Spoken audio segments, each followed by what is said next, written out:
The scripture for this morning will focus on patience. My text comes from Psalm 37, verses 5 through 8. Give yourself to the Lord, trust in him, and he will help you. He will make your righteousness shine like the noonday sun. Be patient and wait for the Lord to act. Don't be worried about those who prosper or those who succeed in their evil plans. Don't give in to worry or anger. It only leads to trouble. Elsewhere, scripture talks about being forbearing toward one another, to be quick to listen, slow to speak, and slow to anger. When you want to please God and love God, when you want to keep your joy and peace intact, then patience allows you to pace yourself. It slows you down. For all of us, it keeps us from jumping to conclusions. It helps us to listen more attentively and to respond more thoughtfully. It is possible that the Lord is speaking to the most unlikely person, so we have to listen. Be patient with each other's point, whether here in this house or home in your house. This goes for all of us, wherever we find ourselves. Teach us what patience looks like as you acknowledge truth.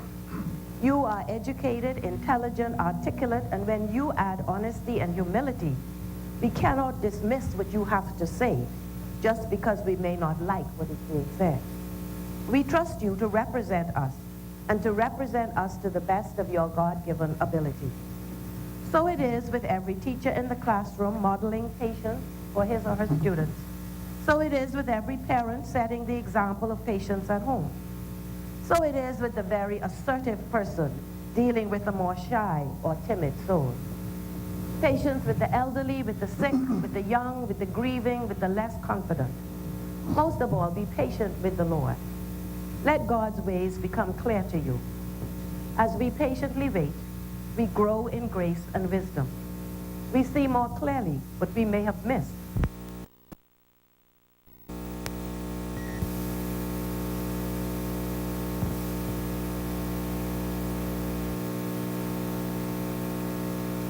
Let us gather all the facts and then make a decision. Sometimes the final picture looks very different as each piece of the puzzle is added.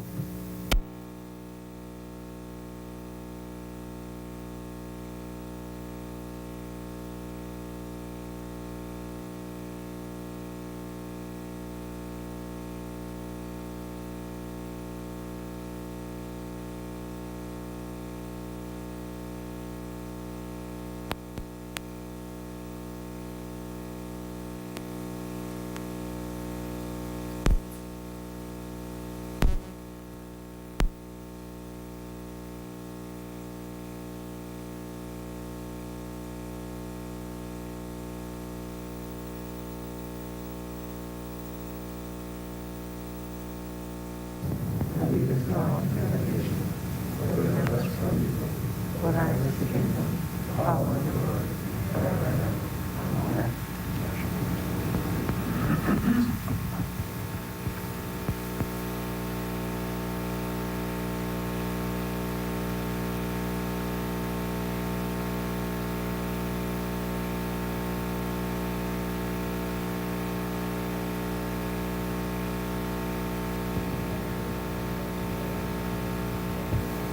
Dr. Dwayne Sands, Marvin Dane, Frankie Campbell, Dionisio Diagula, Michael Pintar, Darren Penfield, Ramal Ferrero, Lanisha Rose, Renzo Rose, Alfred Johnson, Philip Davis, Rowan Miller, Letitia Parker Edstrom, Hiram Lewis, Carlton Bodas, James Audrey, Travis Robinson, Adrian Gibson, Donald Saunders, Frederick McIntyre, Hank Johnson, Mark Hewins, Michael Stokes, Miriam Reckie Emmanuel, Reese Shipman, Ruben Ramming, Ricky Massey, Shannon R. Cartwright, Sean L. Ferguson, Anatana Martin, Faisal Ford, Chester Cooper.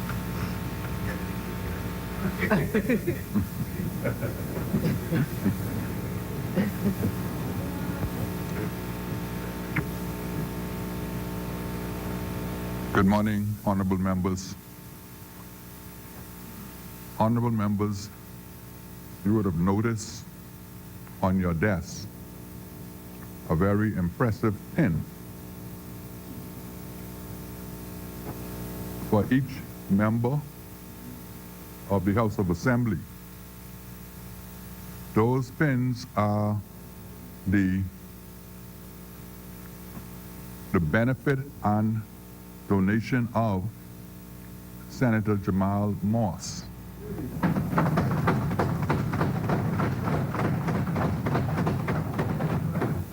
Who kindly designed these pins as well as had them ordered and delivered to each member to each member of this honorable House. We want to thank Senator Jamal Moss for his contribution to the advancement of this Parliament.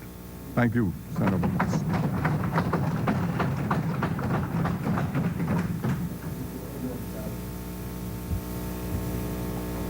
Introduction and swearing in of new members.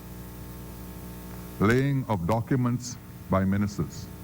The chair recognizes the honorable member for Bamboo Town. Mr. Speaker, it is our intention this morning to lay some regulations for anti-terrorism, but we're going to have to pull the old regs and lay the new one. And as you know, Mr. Speaker, it is required for unanimous consent of the House. And I assume, since we're all members here of one body, that we have unanimous consent of the House to proceed.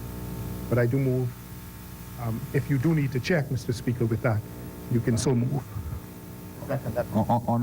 Honorable members, for the purpose of proper record keeping,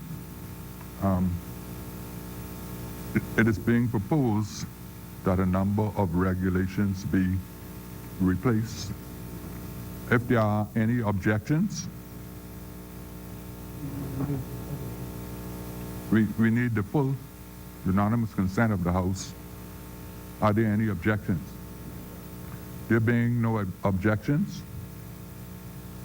the House will permit the honorable member to so move. The chair recognizes the honorable member for Yamacraw. Mr. Speaker, on the 17th of October 2018, the anti-terrorism regulations were tabled in this honorable House. With your leave, I move that those anti-terrorism regulations tabled on the 17th of October 2018 be withdrawn and replaced with the one that I'm about to lay, Mr. Speaker. I now request, with the unanimous consent of this House, that the regulations laid on 17th October 2018 be replaced with the regulations, with the said regulations. The consent of the House has been granted. Order that the documents be brought up.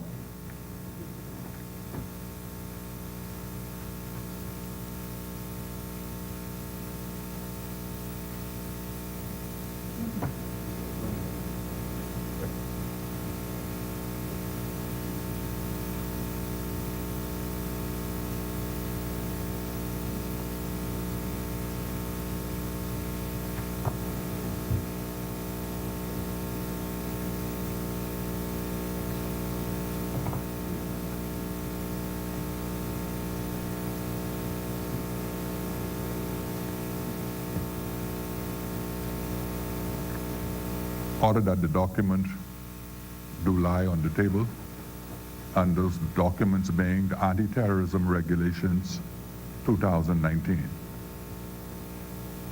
Further laying of documents by ministers. The chair recognizes the honorable member for Bamboo Town. Mr. Speaker, I beg leave to lay on the table of the House a copy of the following: the Civil Aviation Special Regulation Number 9, Regulations 2019. Order that the document be brought up.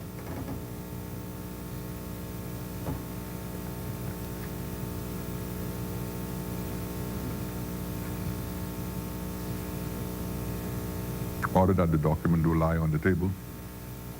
Further laying of documents by ministers.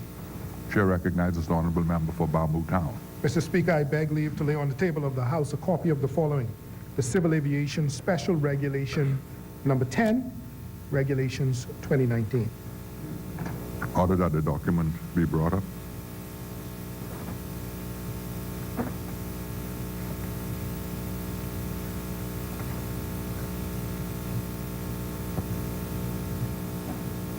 Order that the document do lie on the table. Further laying of documents by ministers. The chair recognizes the honorable member for St. Anne's. Thank you, Mr. Speaker. I beg to leave on the table of the House the following: the Currency Notes and Coins Amendment Order 2019. Order that the document be brought up. Order that the document do lie on the table. Further laying of documents by ministers. The chair recognizes the honorable member for St. Anne's. Thank you, Mr. Speaker. I move leave to lay on the table the Securities Industry Compliance Officers Rules 2019.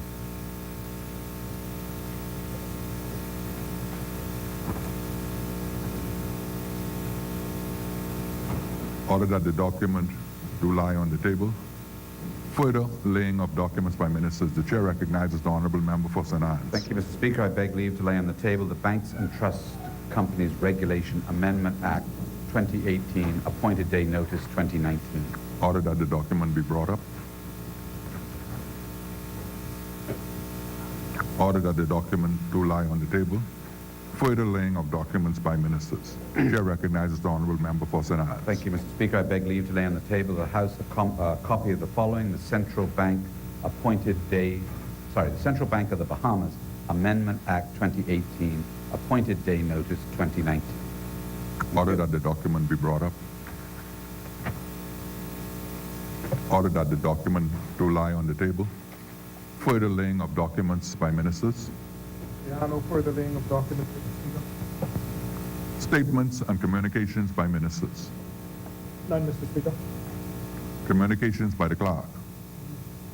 Messages from the Governor General. Messages from the Senate. Motions for leave of absence, leave to resign seat, and new writs. Presentation of petition. Presentation of reports of committees. Adoption of reports of committees. First reading of bills. Second reading and committal of bills. The chair recognizes the honorable member for Carmichael. Thank you, Mr. Speaker.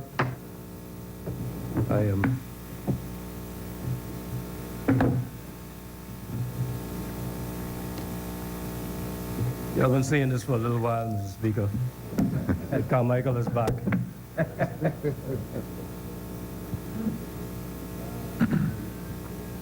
Mr. Speaker, I am grateful for the opportunity this morning to move for the second reading of a bill for an act to amend the Roads Act.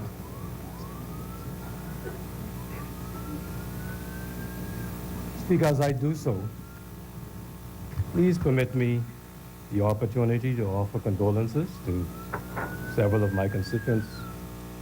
First of all, Mr. David and Iona Stubbs, who have lost their Iona's their sister, Ms. Mercia Pedigan, who was a freedom fighter, a distinguished pedigree in our party, and Mr. Eden Zonico, who has lost his mom, Mr. Cleetha Morris Zonico. I think many of us who have been around the courts for years would know Mr. Zonico and his distinguished service. Speaker, a further comment, Mr. Speaker, let me express my profound disappointment at the absence of the official opposition this morning. Speaker, whenever I speak in this place, I look forward to hearing from the considered views of members of the opposition. That's what democracy is all about, sir. Yes. Speaker, they have a high constitutional duty to be here and to debate issues that come before this Parliament. They have irresponsibly and voluntarily absented themselves, sir. And there is no excuse for that dereliction of duty. None. Speaker, Members of the opposite side are short in memory. Their comments when they were in governance and the now Prime Minister was suspended from this place. And members of this side took certain actions as a result of what they thought was an unfair suspension, led them to make certain comments that they ought now to look back at very seriously and consider. Their duty, Speaker, is to be here. And I'm disappointed. And the Bahamian people, as a result, Mr. Speaker, will disappoint them when the time comes.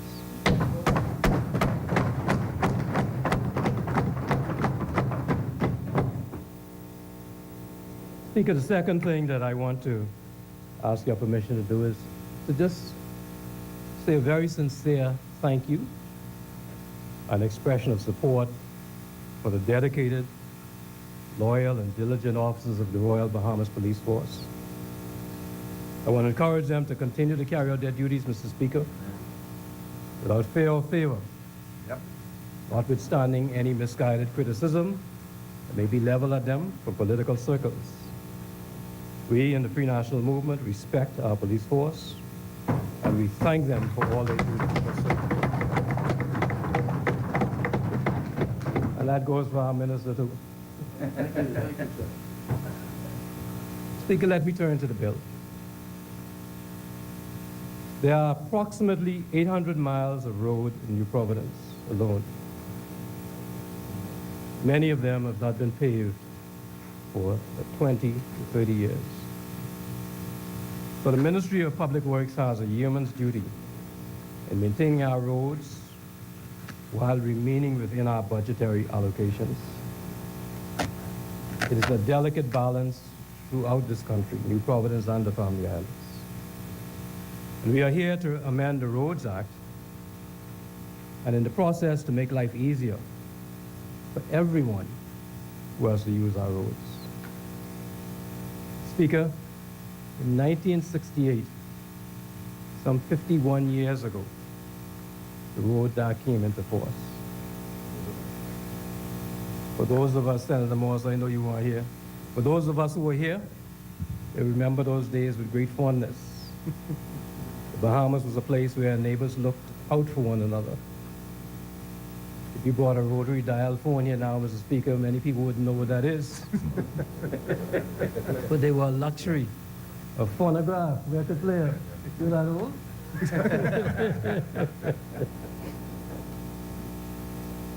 Those of us who had to use outdoor toilets, Mr. Speaker. And I remember my mother used to park us up in her little car and drive around this island. No traffic. Drive around the whole island.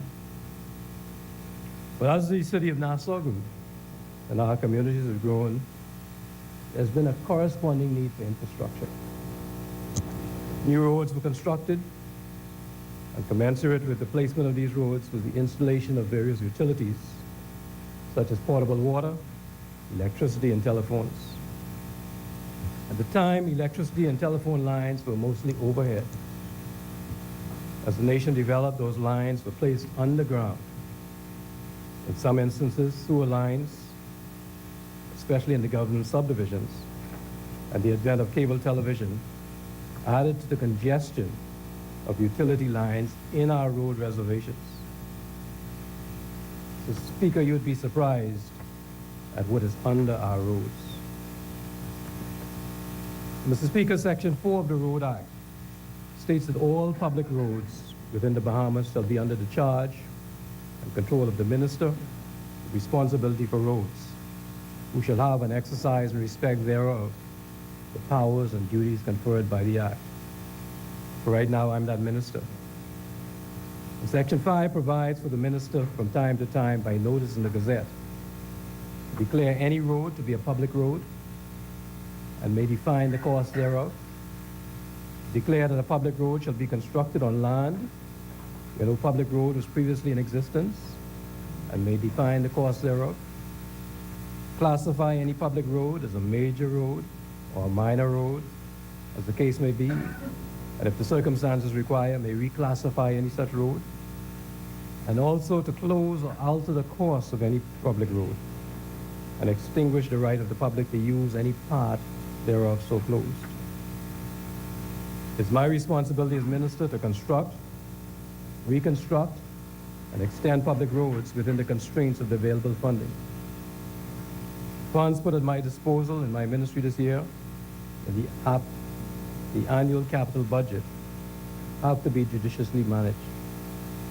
The nature of budgeting is such that very few ministries receive all that they request. This mandates that my technical officers walk a fine line to determine how to fairly distribute funds between the family islands and the various areas of New Providence while addressing the most pressing needs of the communities. Mr. Speaker, no matter the material from which a road is constructed, whether it's sand seal, asphalt concrete, or reinforced concrete, over time the road surface will require maintenance, and at sometimes it requires reconstruction. Road surfaces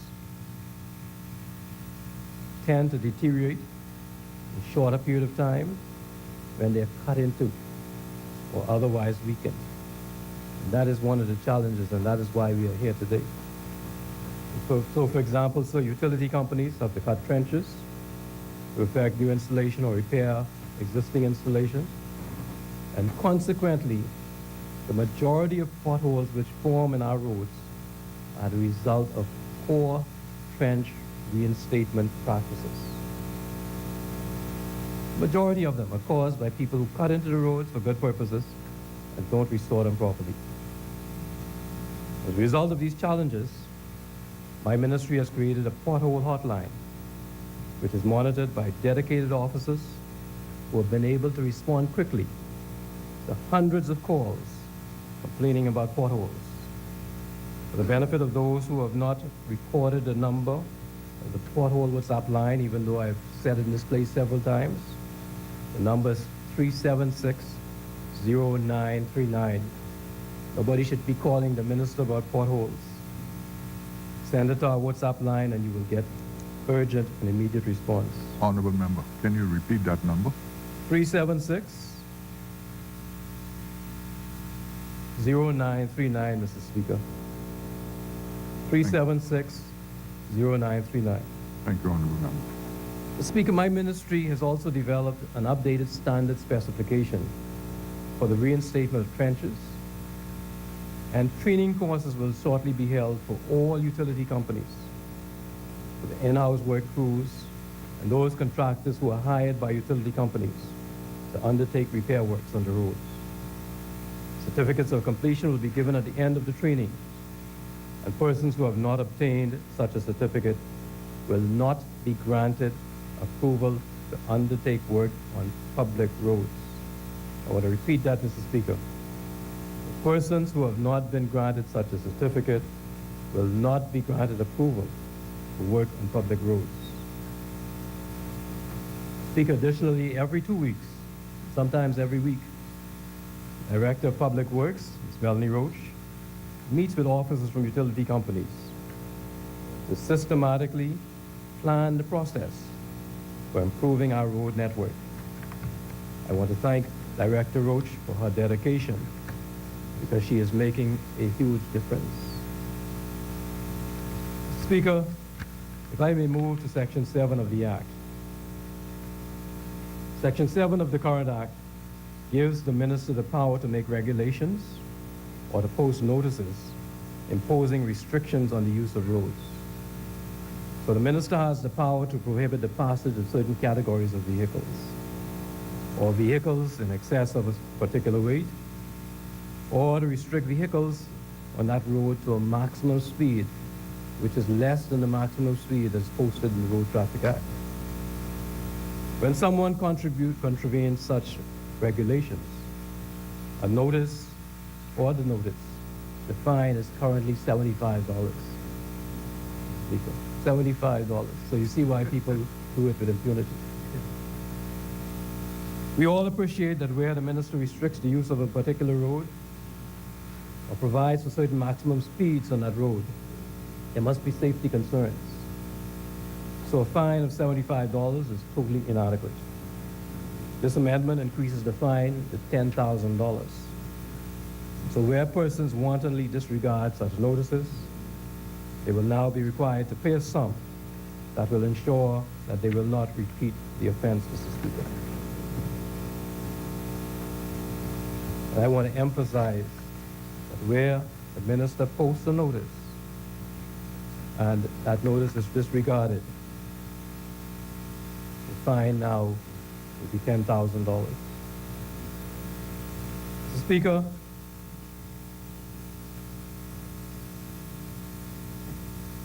Section 9 of the Act is directed at people who make excavations in or under the roads. Most often we find utilities cutting into the roads for any number of reasons. And my colleagues at the various utility companies know how annoyed I get. I've gone on any number of roads, and they get calls from me when I drive around New Providence, and I see how people have just carelessly cut into the roads, no concern for the motoring public, and then leave the roads as they are. That's a huge concern. Most often, so we find utilities cutting into the roads for any number of reasons. The law requires them to first obtain the consent of the minister, but they don't do it because the fine for excavating a road without consent is only $75. Mr. Speaker, this amendment does several things. First, it provides an application form in the schedule for anyone who wishes to excavate a road. That application must be completed and submitted with a prescribed fee for the minister's approval. The Ministry of Public Works will then issue a permit, which will give them permission to excavate the road. Additionally, sir, excuse me.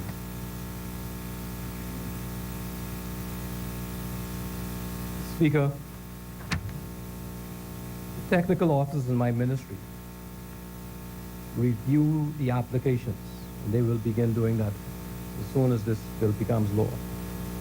And once they are satisfied that the proposed work can be carried out safely in a timely manner, that excavation permit, as set out in Form 2 in the schedule, will be issued upon payment of the prescribed fee. In completing the application form, the entity making the request must provide a name and be duly executed by the contractor who will be undertaking the general excavation, sub-base, base restoration, asphalt restoration, or landscaping, sidewalk or driveway curb and gutter. In addition to having completed the trench reinstatement training, selected contractors will be required to have completed the pre-qualification exercise recently completed by my ministry.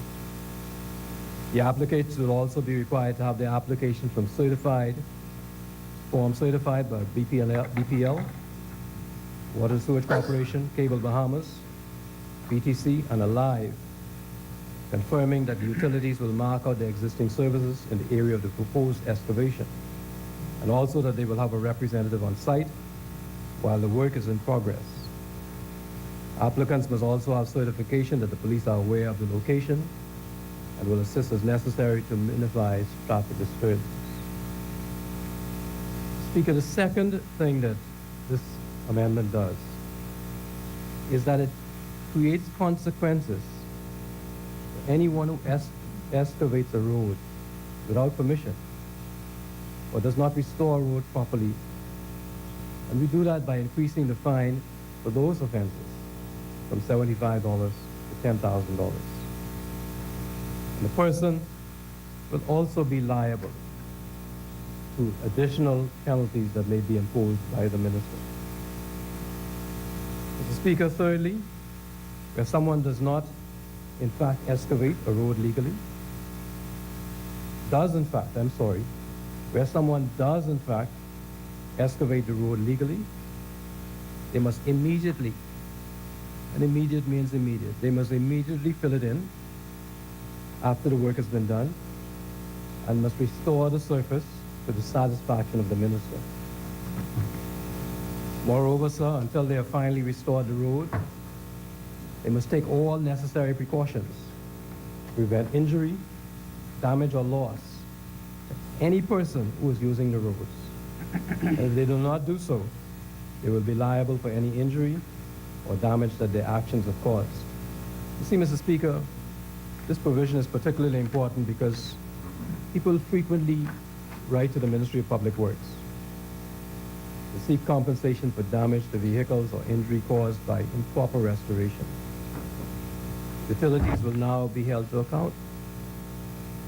They will have to ensure that they hire competent professionals to restore the roads, and that they have a safety manager to supervise the work to ensure that they live up to their legal obligation. Speaker, I want the utility companies to know of their vicarious liability for the actions of their servants, their independent contractors. Speaker, this is a welcome amendment because, as I've indicated, utilities have by and large been too lax in restoring roads properly. This amendment will bite them in the pocketbook if they are lax, and will ensure that they pay attention to the safety needs of road users. Speaker, in addition, roads of the Family Islands, let me speak about the roads of the Family Islands a little bit. Roads in the Family Islands, if you go to any Family Island, you'll see the roads are generally constructed along the coastline. With increased beachfront development taking place, it's become necessary to ensure that my ministry takes steps to protect the area between the edge of the road and the sea. To this end, Section 11 of the Principal Act is amended so that no person shall cause, remove, or procure, or permit the removal of any sand, earth, or rock from the seacoast, or any such place where the course of any public road brings such road within 100 feet of the sea at high water mark. So if you go within 100 feet of where the sea at high water mark is in proximity to the road, and remove sand, earth, or rock, unless you have permission in writing from me, Desmond Bannister, the minister, now, and subject to any conditions that I may impose, you can find yourself in breach of the law. The current law says 20 yards. That 20 yards has been changed to 100 feet.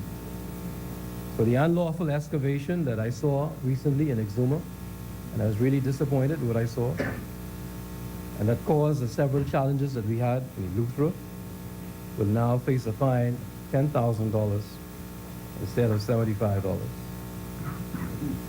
The Speaker, Section 12 is amended such that anyone who, except with the minister's consent, closes, damages, deviates, disturbs, obstructs, erects any structure that projects over the road or in any way encroaches or causes any nuisance upon a public road will be guilty of an offense and liable to a penalty of $10,000. And for every day that the offense continues, they will face an additional fine of $5,000. Speaker, some people may argue that these fines may seem excessive, but every year, the Ministry of Public Works spends millions of dollars simply to repair and maintain road networks throughout this country. And the fines have to be sufficient to deter individuals, corporations from indiscriminately disturbing the road surface without seeking the relevant approvals and ensuring that the appropriate materials, equipment, labor are used in the retrenchment of road trenches. There will be no more shortcuts, sir. Applications will be able to be submitted electronically for prompt reviews and approval, and arrangements will be made for 24-hour coverage in the event of emergency repairs. Speaker, I cannot leave this topic without letting you know how proud I am of the amazing staff at the Ministry of Public Works. Since the passing of the last budget, they have done an exceptional job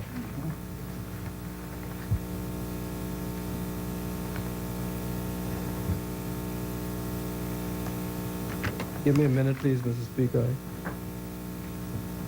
I'm missing an important piece of paper.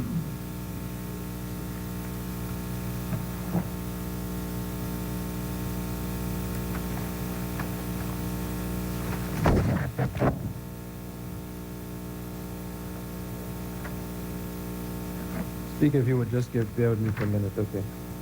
They've done an exceptional job in paving roads throughout the country. I want to just touch on some of them, Mr. Speaker, just so people could understand the work that has been done. For Bahamix, Panique Williams Darling Highway from Milo Butler Roundabout to John F. Kennedy Roundabout. Yep. Farrington Road from the six-legged roundabout to the Punch. Eastern Road from Johnson Road to Shirley Street. East Bay Street from Paradise Island Bridge to Fowler Street. 6 Terrace from Montrose Avenue to Gibbs Corner. Allen Road from Fire Trail Road to Carmichael Road. Beatrice Avenue from Prince Charles Drive to C.W. Saunders Highway. Mount Vernon Drive. Pinewood Gardens. Willow Tree Avenue. Wild Guava Avenue. Rosewood Street. It's a long list. Cottonwood Street. Cascarilla Street. Jacaranda Street. Gnaptree Street. Bradford Street. Sugar Apple Street. That's the whole constituency. The Speaker. What about the Speaker? The Speaker. Cordo Avenue from Market Street to East Street. Continuing to Minnie Street. I'm going to leave, Pinewood, I'm going to leave some of them for you to call. Lower Street from East Street to Market Street. Bernard Road from Fox Hill to Aquapure. Woods Rogers Walk. Fifth Terrace from Montrose Avenue to West Avenue. Black Sun Close. The Speaker, private contractors have paved Seabreeze Lane West. We've had Olive Street paved, Seagrape Street, Parliament Street from Shirley Street to East Hill Street, East Street from East Hill Street to south of the police headquarters, Thompson Court, Jenny Street. Speaker,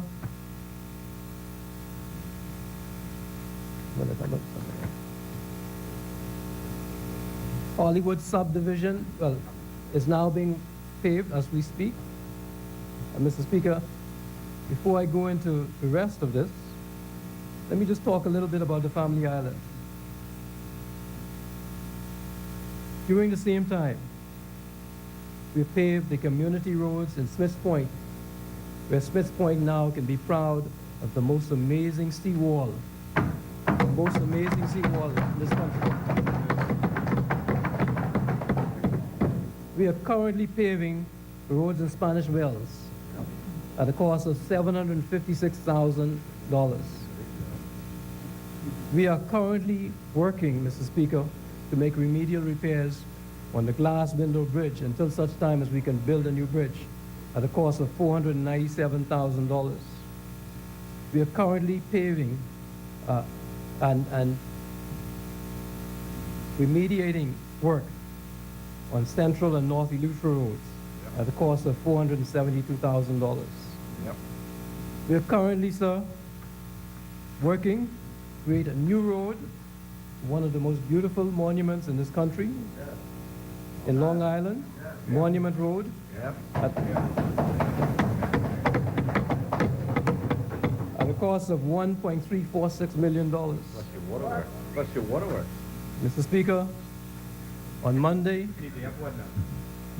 I will be in South Abaco, God willing. Yes.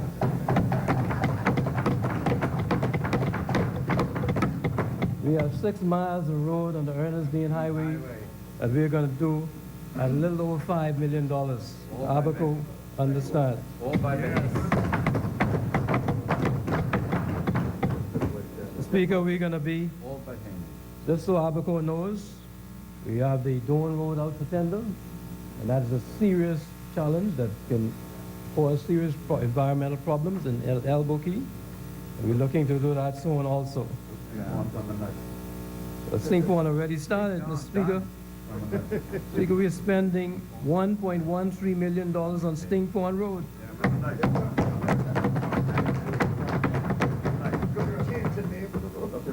Mr. Speaker, That'd be sweet corn. That's what they call it when I was a boy. from January to now, Mr. Speaker, some things we've done. This last month, Sapodilla Boulevard East, Pinewood, you know about that? Pinewood Roundabout. Bay Geranium Avenue.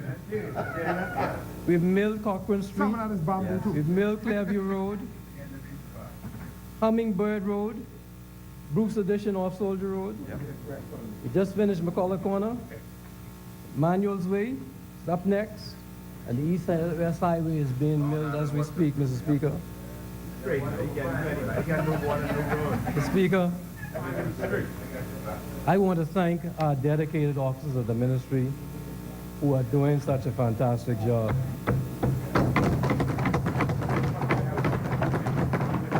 It's always a challenge.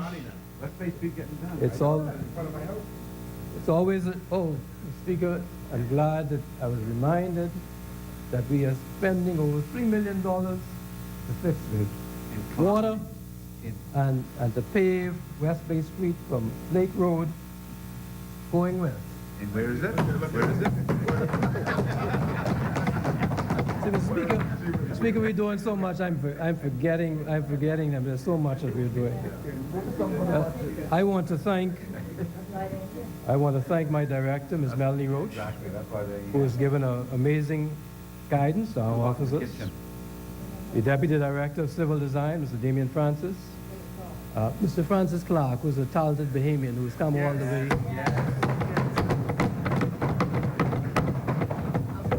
All the way from Antigua, who's working roads in Antigua, who's now doing it at home. Mr. Ryan Ramming at Bahamix, and Mr. Speaker, I just want everybody to know, Bahamix has had a dilapidated machinery now for over a decade. Too long. This government is investing almost $5 million in ensuring that Bahamix is going to have the Rolls Royce of asphalt-making machinery so that we could take care of everything that this country needs in terms of road paving.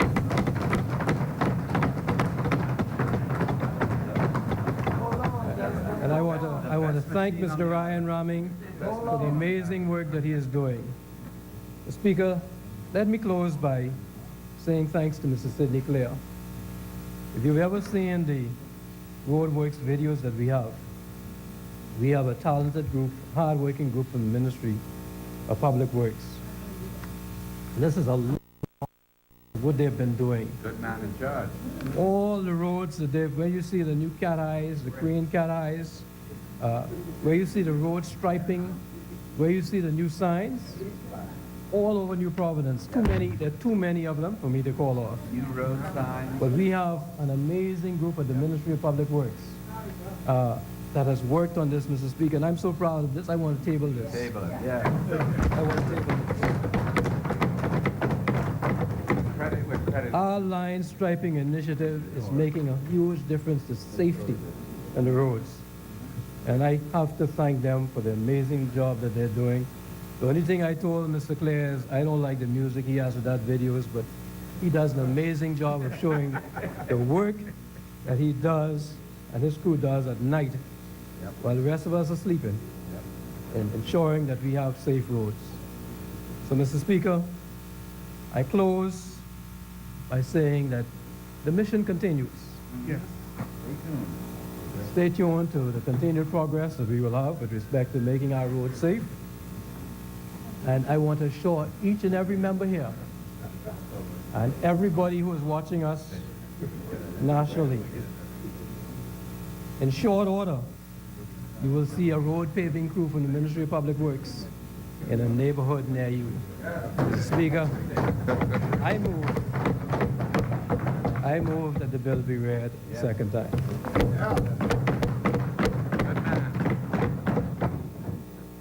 Thank you, Honorable Member. Keep up the good work. Is there a seconder? The Chair recognizes the Honorable Member for Central Grand Bahama. Yes, good morning and thank you, Mr. Speaker. I consider it an honor to stand here on behalf of the good constituents of Central Grand Bahama. Just a moment, Honorable Member.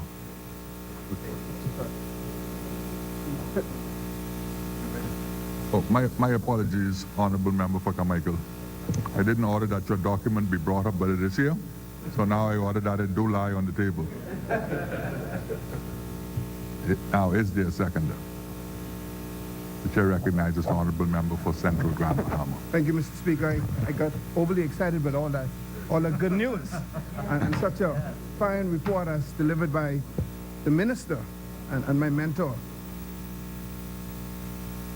First of all, Mr. Speaker, please allow me to offer sincere condolences to Mr. Mark Sintel and family of Central Grand Bahama, who would have lost his father last week.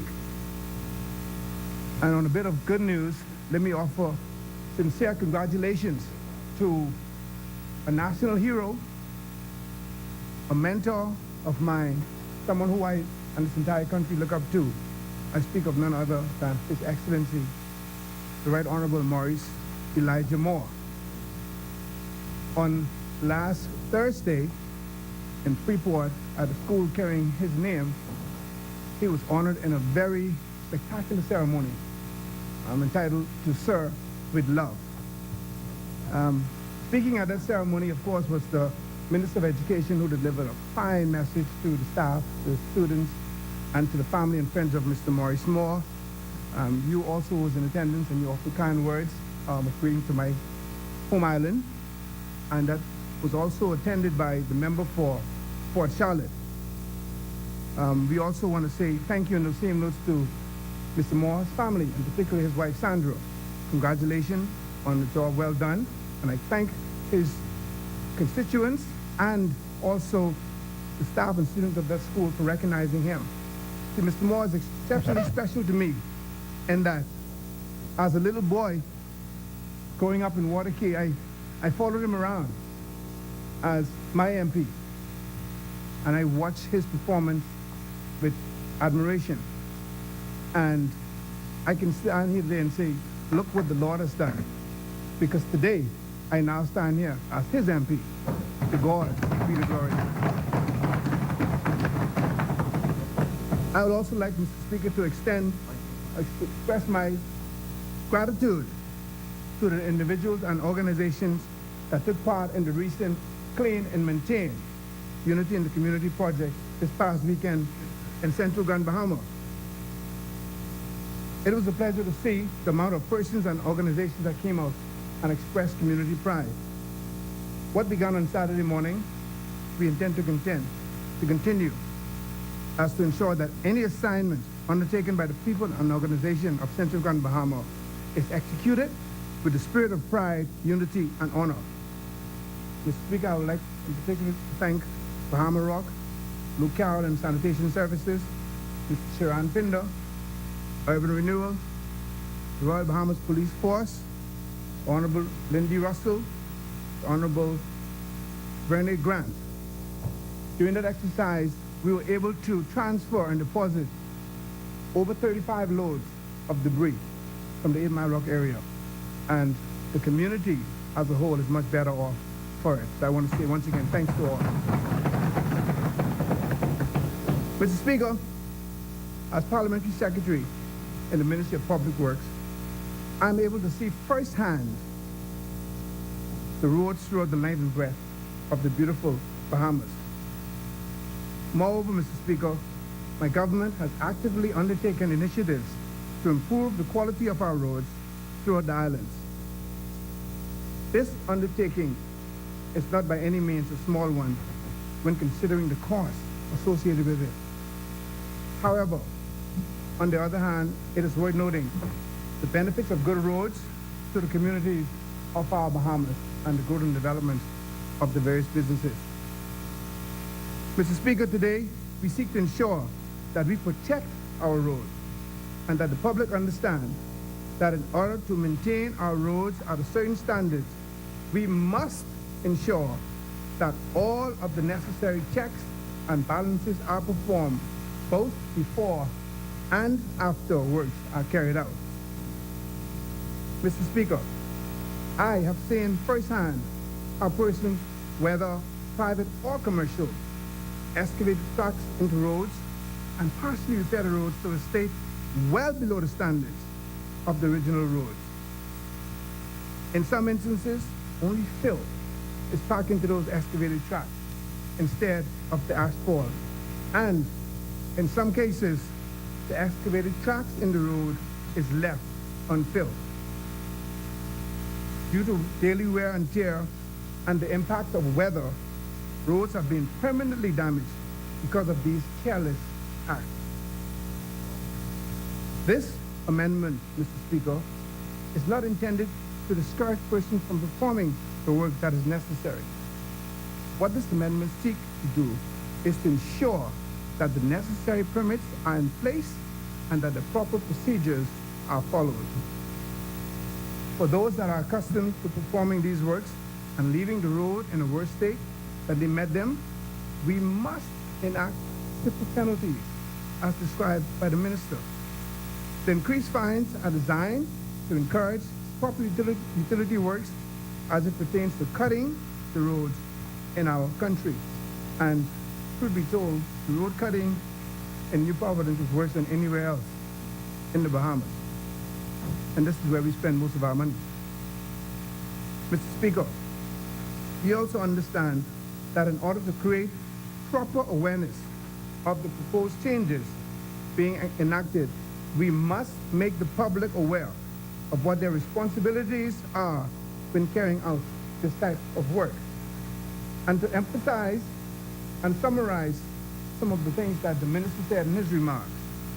Number one, you must go through the process of obtaining the excavation permit. That's mandatory. The proper precautions that must be implemented while work is being carried out to ensure public safety. Put up your cone, have your sign man on the road, your flag man. Make sure that the public is well protected.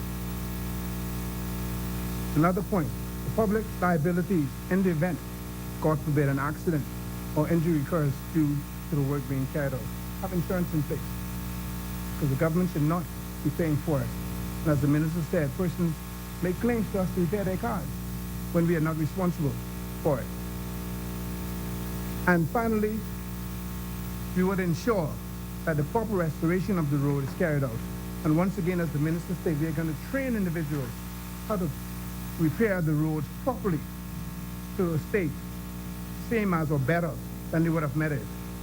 Mr. Speaker, we would be amiss if we continue to overlook this critical and to allow, for the lack of a better word, shoddy work to continue while the public is placed at risk and not hold individuals or companies accountable.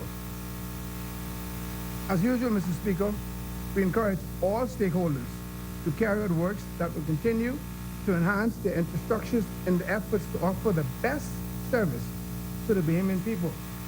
But in doing so, we must all ensure that all of the necessary procedures are followed and precautions taken. In closing, Mr. Speaker, I would like to draw a few scenarios. The government of the Bahamas, as the minister said earlier, has undertaken a lot of major capital projects in New Providence. The list is almost endless, and more to come. Throughout the Family Island, Abaco now underway and more to come. In Grand Bahama, he mentioned the marvelous road work being done in Smith's Point. Mr. Speaker, just imagine individuals being allowed to perform road works at one of these beautiful sites, tearing up the roads and not taking the final steps to properly restore the roads after millions of dollars have been spent to bring about these much-needed infrastructural changes.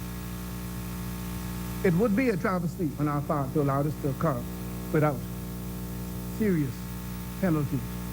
I think from $75 to $10,000 will certainly grab anyone's attention. Finally, Mr. Speaker, and yes, I am a short speaker. I'm still a sprinter, even in Parliament. and I believe that between me and South Abaco, we're still trying to figure out who's going to have the record for the shortest speeches in Parliament. And so far, I got out of the block first, so I'm leading him at the moment. Finally, Mr. Speaker, I wish to remind you and all of my colleagues of a very famous song that was penned by one of our famous artists a few years ago. I'm not sure which one Mr. Clare used on the video that the minister spoke to. And while I cannot remember all of the phrases of this song, all of the words, the catchy phrase simply was, all the roads them dig up, dig up. It was played over and over and over. And I must admit, I kind of fell in love with the song. It was the catchy lyrics. I love the song. I love the song, but I didn't like the outcome, because the outcome of that song caused a transformation in this very parliament. But with the effort being made, yes, look at the roads now. The efforts being made today by this bill, by this carrying government, we seek to change. Yes, as you look around, hour and a half. You do it now in 30 minutes or less. Exactly, and the reason why it was for the growth and development of this country. And today, thank you. Today we are all the better off for it. North Abaco is now speaking. North Abaco, remember, traveling from Crown Haven to Treasure Key, hours. 30 minutes because of this same carrying government. 5 hours from Spring City to Amen. Amen. So today in closing, this bill seeks to right some wrongs, and in fact, to even write or rewrite a song. So instead of all the roads them dig up, we are going to say all the roads them fix up. Thank you very much, Mr. Speaker.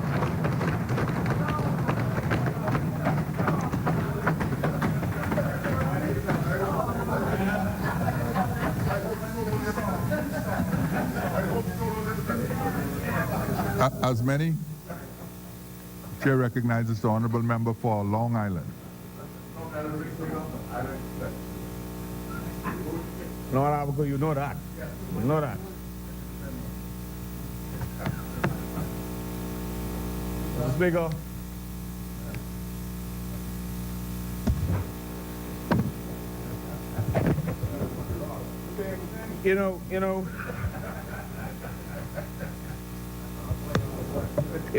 Freetown, I'll leave that there. Mr. Speaker, I proudly rise on behalf of the indomitable, hard-working, long-suffering people of Long Island. I am honored to represent them in this place. I have the privilege of representing my people, Speaker. Thank you, sir.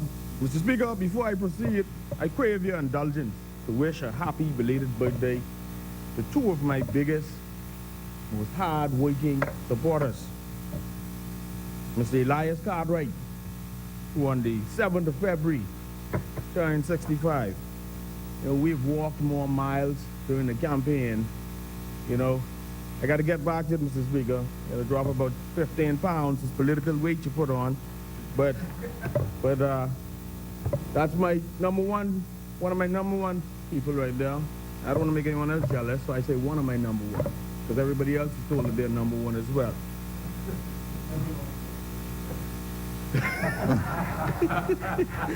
Michael, I also want to wish a happy birthday to Mr. Jason Cartwright. He celebrated yesterday, and he also turned 65. Mr. Speaker, these are two of the toughest fellas you will find. They were my bodyguards during the campaign. And when you see them, you'll know. You'll know. Two serious fellas. I appreciate them greatly. I'd also like to extend my condolences to the family of Mrs. Sheila Wells. I'm praying for them. May she rest in peace. Mr. Speaker, this weekend in Long Island, we're having the North Long Island High Basketball Jamboree. And everybody is coming to it. I notice that Hugh Campbell is on, but You have teams coming from throughout the archipelago. And I can tell you, Mr. Speaker, that Long Island teams intend to keep the trophies home. Mr. Speaker, I'd also like to commend the police in Long Island. They're having a church service this Sunday, and I applaud them for their efforts on the island. Mr. Speaker, the member for Carmichael is a mentor, a great leader. And I don't think we got to give people their roses while they are among us. And I want us to applaud the member for Carmichael for the great works he has done.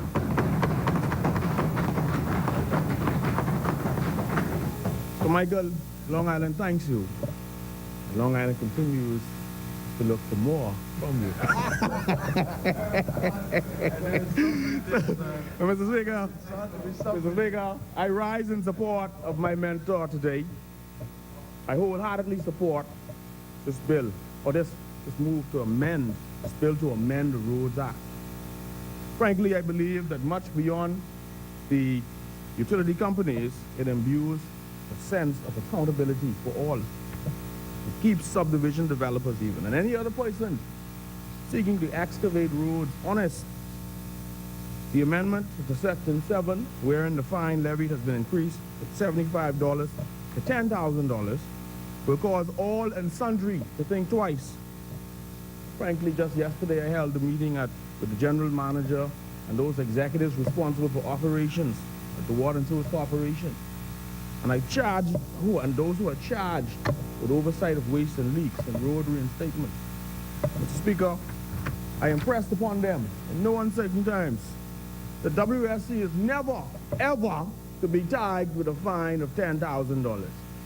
And that departmental consequences, given our revamped policies and SOPs that the board will deliberate on at this next meeting, will be instituted and strictly enforced. I want to thank the staff at WSC for their hard work, Mr. Speaker, in the field. But I also want to assure the minister that I do intend for WSC to pay that $10,000 fine. To those listening at WSC will not, under any circumstances, be committing an infraction. That this member has to come back here, the King Chairman, with egg on his face. So I applaud you, I implore you all to abide by this act and the SOPs that are to come. Mr. Speaker, frankly, given the amendment to Section 11A, which increases the area to be restored from 20 yards to 100 feet, it is expected that the road network, especially new corridors, would not be ruined going forward, that is, by bumps on uneven patches in the roads soon after roadworks are done. Can you imagine that? You just pave the road, someone comes behind, dig it up, and then they leave a bumpy patch. As a private citizen, prior to being elected to this place, I found nothing more frustrating than going on a newly paved road, only to see utility companies and others digging it up a week or two later, patching it in a hodgepodge, patchwork manner. And Freetown is more than water and fluid. Okay. You know, I call those, Mr. Speaker, road mounts. Similar to the pitcher's mound sitting in the middle of the road. And that made the driving experience most uncomfortable, not to mention defacing a newly paved road. This amendment will call upon road contractors and utilities to ensure that the paved sections blend in, that the new works seamlessly fit into the road as they walk, and that the roads are restored to the previous standard. Mr. Speaker, the new schedule, which features an application for a permit to excavate any public road, which ranges from general excavation to asphalt restoration or landscaping to sidewalks, which also features notices to the COP, the Commissioner of Police, and the granting of an excavation permit, will keep all the players accountable, all of us. Now, one would be aware of exactly what the other utility company is undertaking. as opposed to the current guesswork as to whether it's WSC, BPL, Live, Cable, BTC. Mr. Speaker, dug-up roads and potholes are a nagging pet peeve for me. Personnel at WSC can attest to my annoyance when I am driving and noticing open trenches where work has seemingly been completed and the road hasn't been reinstated. Or when I received that call from Minister Bannister highlighting areas he would have driven through and taken notice of the same. I have a low tolerance for potholes and craters in the road, particularly those left by any of the utility companies or contractors. Mr. Speaker, a few years ago I was driving my car and fell into what can only be likened to a crater. That day, though I had limited time and had to return to the office for deadline, both of the tires on the left side of my car were busted. Imagine that. Now, you know cars only have one dummy tire.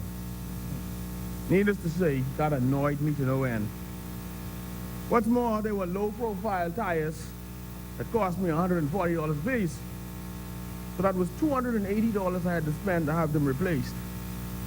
Even more, the time lost could never be recovered. We accept that some traffic congestion is avoidable when you're working on the road. But that too, Mr. Speaker, becomes unbearable if it drags on. Minister, perhaps we should also consider a lane rental scheme involving daily fees for road works in the busiest streets at peak times. Notably, pilots conducted in places like London led to a reduction in traffic jams, given that entities were incentivized to work on quieter roads or outside the rush hour. This would also encourage companies, utility companies, to collaborate with each other to stop roads being dug up multiple times. And of course, encourage utility companies and contractors to curtail the time spent in occupation of a lane on any particular road. Mr. Speaker, in the spirit of greater cooperation, we are reaching out to our sister utility companies. I know the minister is a proponent of this as well. I met with the former BPL board with a view to fostering a sense of greater collaboration on multiple fronts, and I intend to do so with the current chairman and the board. Such efforts will not be limited to BPL, as we will reach out to the other utility companies to determine areas in which we could collaborate and save on cost. And I'm certain that this will meet the minister's blessing as well.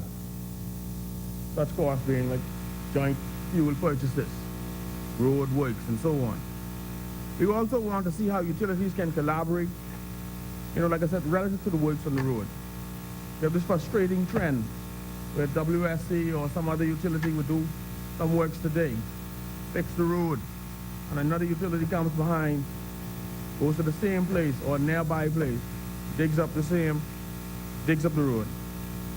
Mr. Speaker, in 2018, road reinstatement contractors executed approximately $975,000 worth of road reinstatement work for WSC.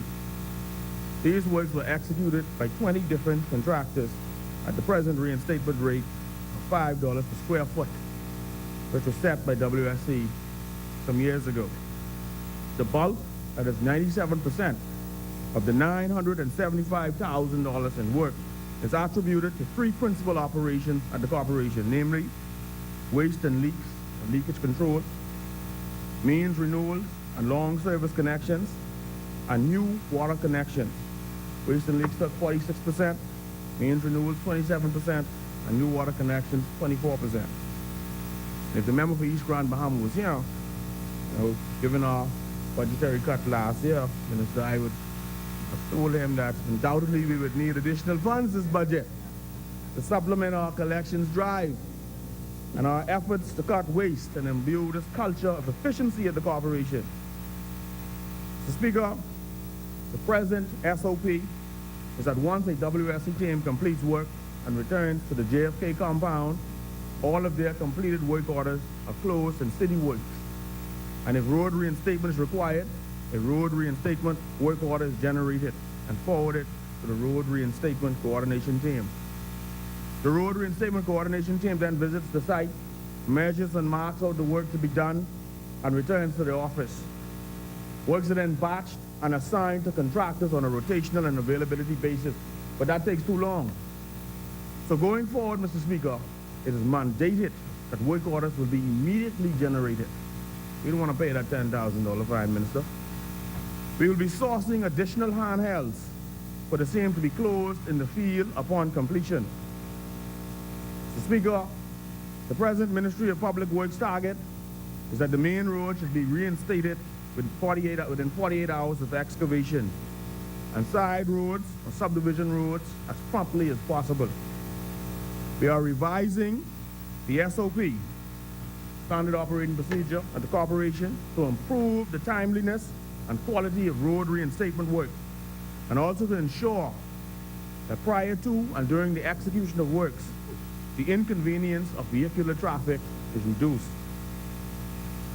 We have some challenges though, and those challenges include backfilling and compaction capacity, which would require improvement. Quality backfill material is now being purchased on a regular basis. Each of the three major operations that I cited are responsible for roadway excavations. They now have a dump truck, and they are working in conjunction with the Ministry of Public Works Utility Coordination Program. Also, the Ministry of Public Works is coordinating an upcoming training session where WSC will mandate it and will be in attendance. Further WSC investment will be required to purchase the compaction equipment and critical staffing needs with respect to addressing the concerns raised here today. We want to avoid this $10,000 fine, Minister. Minister, we're happy to hear. We're serious about that, Minister. And you know, we're happy to hear that the Mix is getting a new plant. It works well for us, sir. Given the long list of contractors used by WSC, many of them we found do road reinstatement on a part-time basis and also have other business operations. Furthermore, Mr. Speaker, many of the contractors are very small contractors with limited resources, including cash flow, which results in many complaints about WSC's payment timeline. A person submitting a bill today, and tomorrow they're breaking down the door wanting payment. So many of them are unable to execute another job whilst awaiting payment for a prior job. Another issue we have, Mr. Speaker, is that the present requirements of our contractors are limited. There are issues such as minimum installation or day rates, minimum equipment specifications, and flagmen, signage, and general safety for vehicular traffic. We will be addressing all of them so that the definition and the requirements meet the amendments. To improve the timelines and quality of our reinstatement, including improving vehicular conditions prior to and during reinstatement works, the SOP changes at WSC will see the New Providence operations instituting and enforcing revised trench backfilling and compaction requirements for all New Providence operation excavations in conjunction with corporate commitments to fund the human and equipment resource requirements. Obviously, given the limitations on the Family Islands, Mr. Speaker, adjustments will be made, but factors such as availability and the realities on the ground are considerations for future SOPs. And so, Mr. Speaker, to contractors, I say, hear ye, you'll be struck off the list if you delay on reinstatement works, if you cost WSC any fines, and if you take a job and don't complete it within the agreed timeline. Hear ye. Last night, I reviewed a road reinstatement report citing the works done by all contractors, how much they made, and so on. Mr. Speaker, we are reviewing our list of contractors and the activities of contractors on the list. And this is in conjunction with the Ministry of Public Works. We will also revamp our our pre-qualification process. Given the proposed amendments today, WSC will shortlist contractors, leaning particularly towards those who can assure us of immediate mobilization. Contractors would be required to, A, have a dedicated team assigned who can perform the job, B, have a minimum hot box capacity, 10 tons. Given the challenges with having a consistent supply of asphalt, Mr. Speaker, this would allow contractors to store the asphalt, to have the asphalt at the ready, and to be able to work on weekends. One cannot predict when an emergency would happen. C, have a minimum installation rate of, say, 4 tons per day, have a minimum cash flow capacity. You know, we understand society and the small contractors, but we find that some contractors, Mr. Speaker, don't have the money, and they're delayed due to it. And this delays us with getting our works done. Also, we expect contractors to be responsible for the provision of signage, flagmen, and other safety requirements to meet the Ministry of Public Works traffic management approval. We also expect contractors, I want them all to listen to this, to be responsible for site cleanup within 24 hours of the excavation or the completion of road work. And of course, Mr. Speaker, we are bringing on additional safety managers to ensure that this is done. Minister, we really don't want to pay that $10,000. It must be noted that these changes will not come without some social commentary, and that the present system utilizes many small contractors, and some of these contractors employ men who would be challenged to obtain employment elsewhere for a variety of factors. However, the present WSC practice of using up to 20 different small contractors, some with very limited resources, does not best serve WSC's interests with respect to WSC's responsibility for timely and quality road reinstatement. The revamped policy will also feature departmental consequences and disciplinary action for breaches of protocol. Mr. Speaker, I have directed that a right-sizing exercise of all WSC departments be done in an effort to assess which departments have too many people, which ones are understaffed, and attain a general overview of capacity.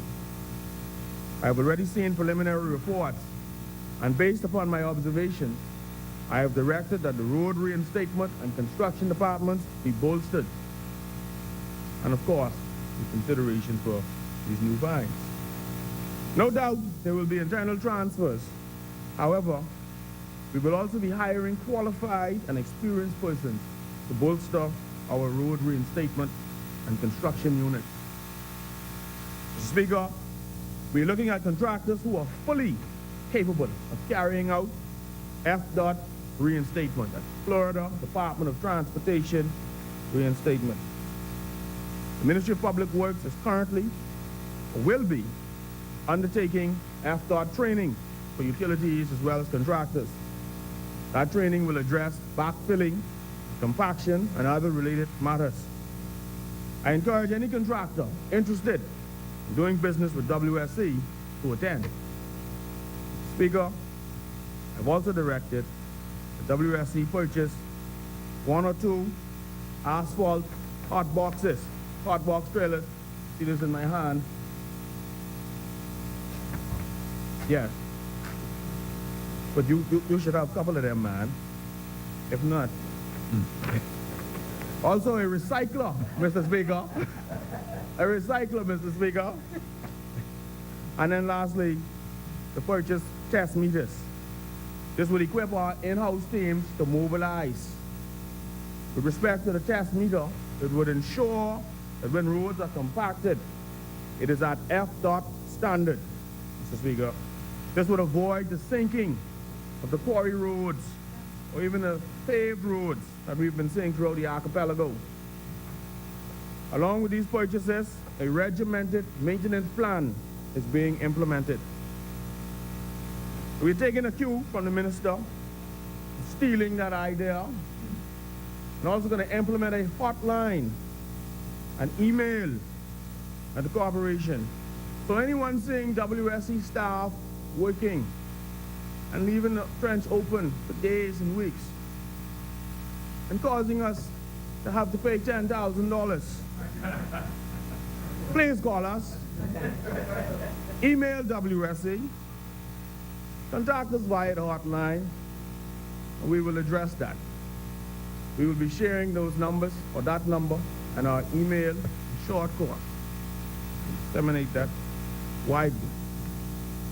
WSC will be taking all the requisite steps to ensure that the speed, the reinstatement, and the quality of works are on par. We don't want to be moving quickly and doing subpar work. And I will also be making, along with our GM, unannounced spot checks. Hear ye, unannounced spot checks at all WSC road reinstatement projects. Today, all of us in this place have the ability to make the necessary changes we would wish to see now and when we inevitably return to our lives as private citizens. I applaud the member for Carmichael. Mr. Speaker, I support this amendment.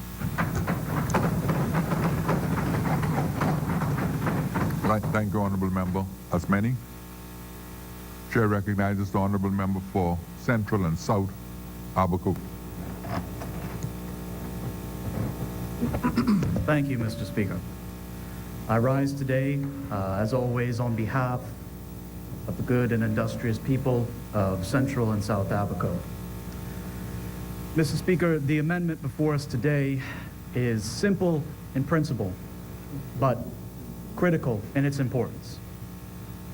Mr. Speaker, in my constituency, as I am assuming, I'm certain the case is in many of the other members of this House here today, there are a number of areas and infrastructure in their constituencies which are damaged or left in an improper state, either through potholes or, as my colleague, the member for Central Grand Bahama, pointed out, dug up, Mr. Speaker, by utilities or others who would have conducted works and either left them unattended to or not tended to properly upon the completion of their works.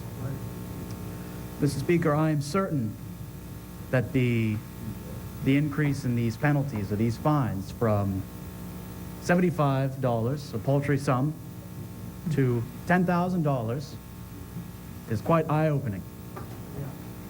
Mr. Speaker, I'm certain that such a raise is not intended to be punitive, essentially in nature, but rather preventative, and an issue of our seriousness of how we value the taxpayers' dollars of our nation.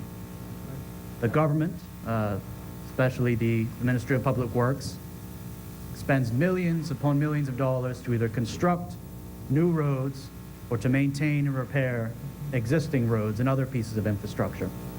And for utilities to come along after the fact and inflict damage and leave it irrepaired is a serious threat to the stability of our infrastructure and an insult to the tax base. Mr. Speaker, we need to assure that these utilities and their contractors take these matters very, very seriously. Mr. Speaker, I could not stand on my feet without acknowledging a few of the things mentioned by the member for Carmichael a few moments ago in his contribution. And he would have briefly went over a number of works and projects that his ministry is either currently undertaking, have already completed, or is in the near future in the pipeline, as they say, Mr. Speaker. And I hope he will not mind if I procure an excerpt of that clip so that I can disseminate it not only for my own constituents, but for the people of the Commonwealth of the Bahamas. For those of us in elected office and public service, many times we may have a broader picture of the ongoings in our nation. But, Mr. Speaker, it's very important that we remind our people, our constituents, the nation, what we are doing with their tax dollars and the time that they have given to us when they elected us, Mr. Speaker.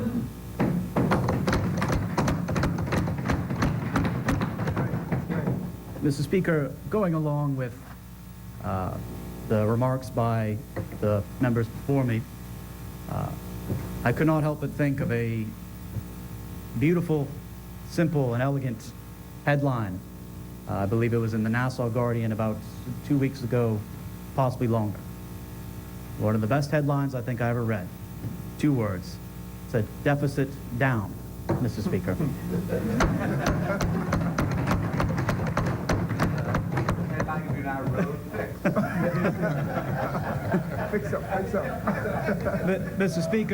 Mr. Speaker, there are many who would have sat before the Bahamian people and told them, we have 2 options. We can undertake ambitious road repairs and road works, or we can lower the deficit. But, Mr. Speaker, as I stand here on my feet today, it is very apparent to me, and I believe it should be apparent to the public, Mr. Speaker, we are managing to do both, Mr. Speaker.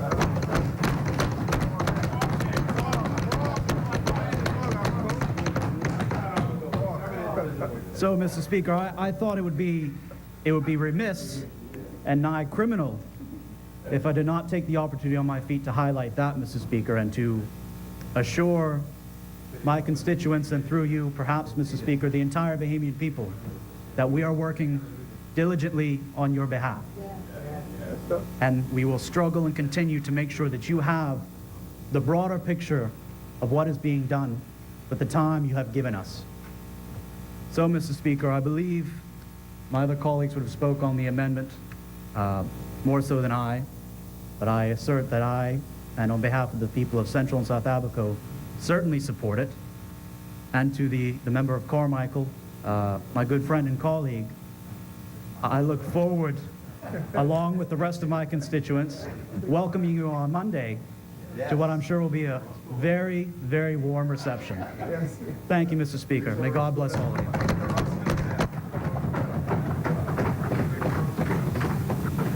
Thank you, Honourable Member. As many, Chair recognizes the Honourable Member for Tall Pines. Thank you, Mr. Speaker. It's always a pleasure to rise in this honorable House on behalf of the people of Tall Pines, and as I always say, Mr. Speaker, the people of the Bahamas. Mr. Speaker, this honorable place is the House of Assembly. And I'd be remiss if I don't start off in the same way that the good member for Carmichael started off in. To say that it is a disgrace, Mr. Speaker.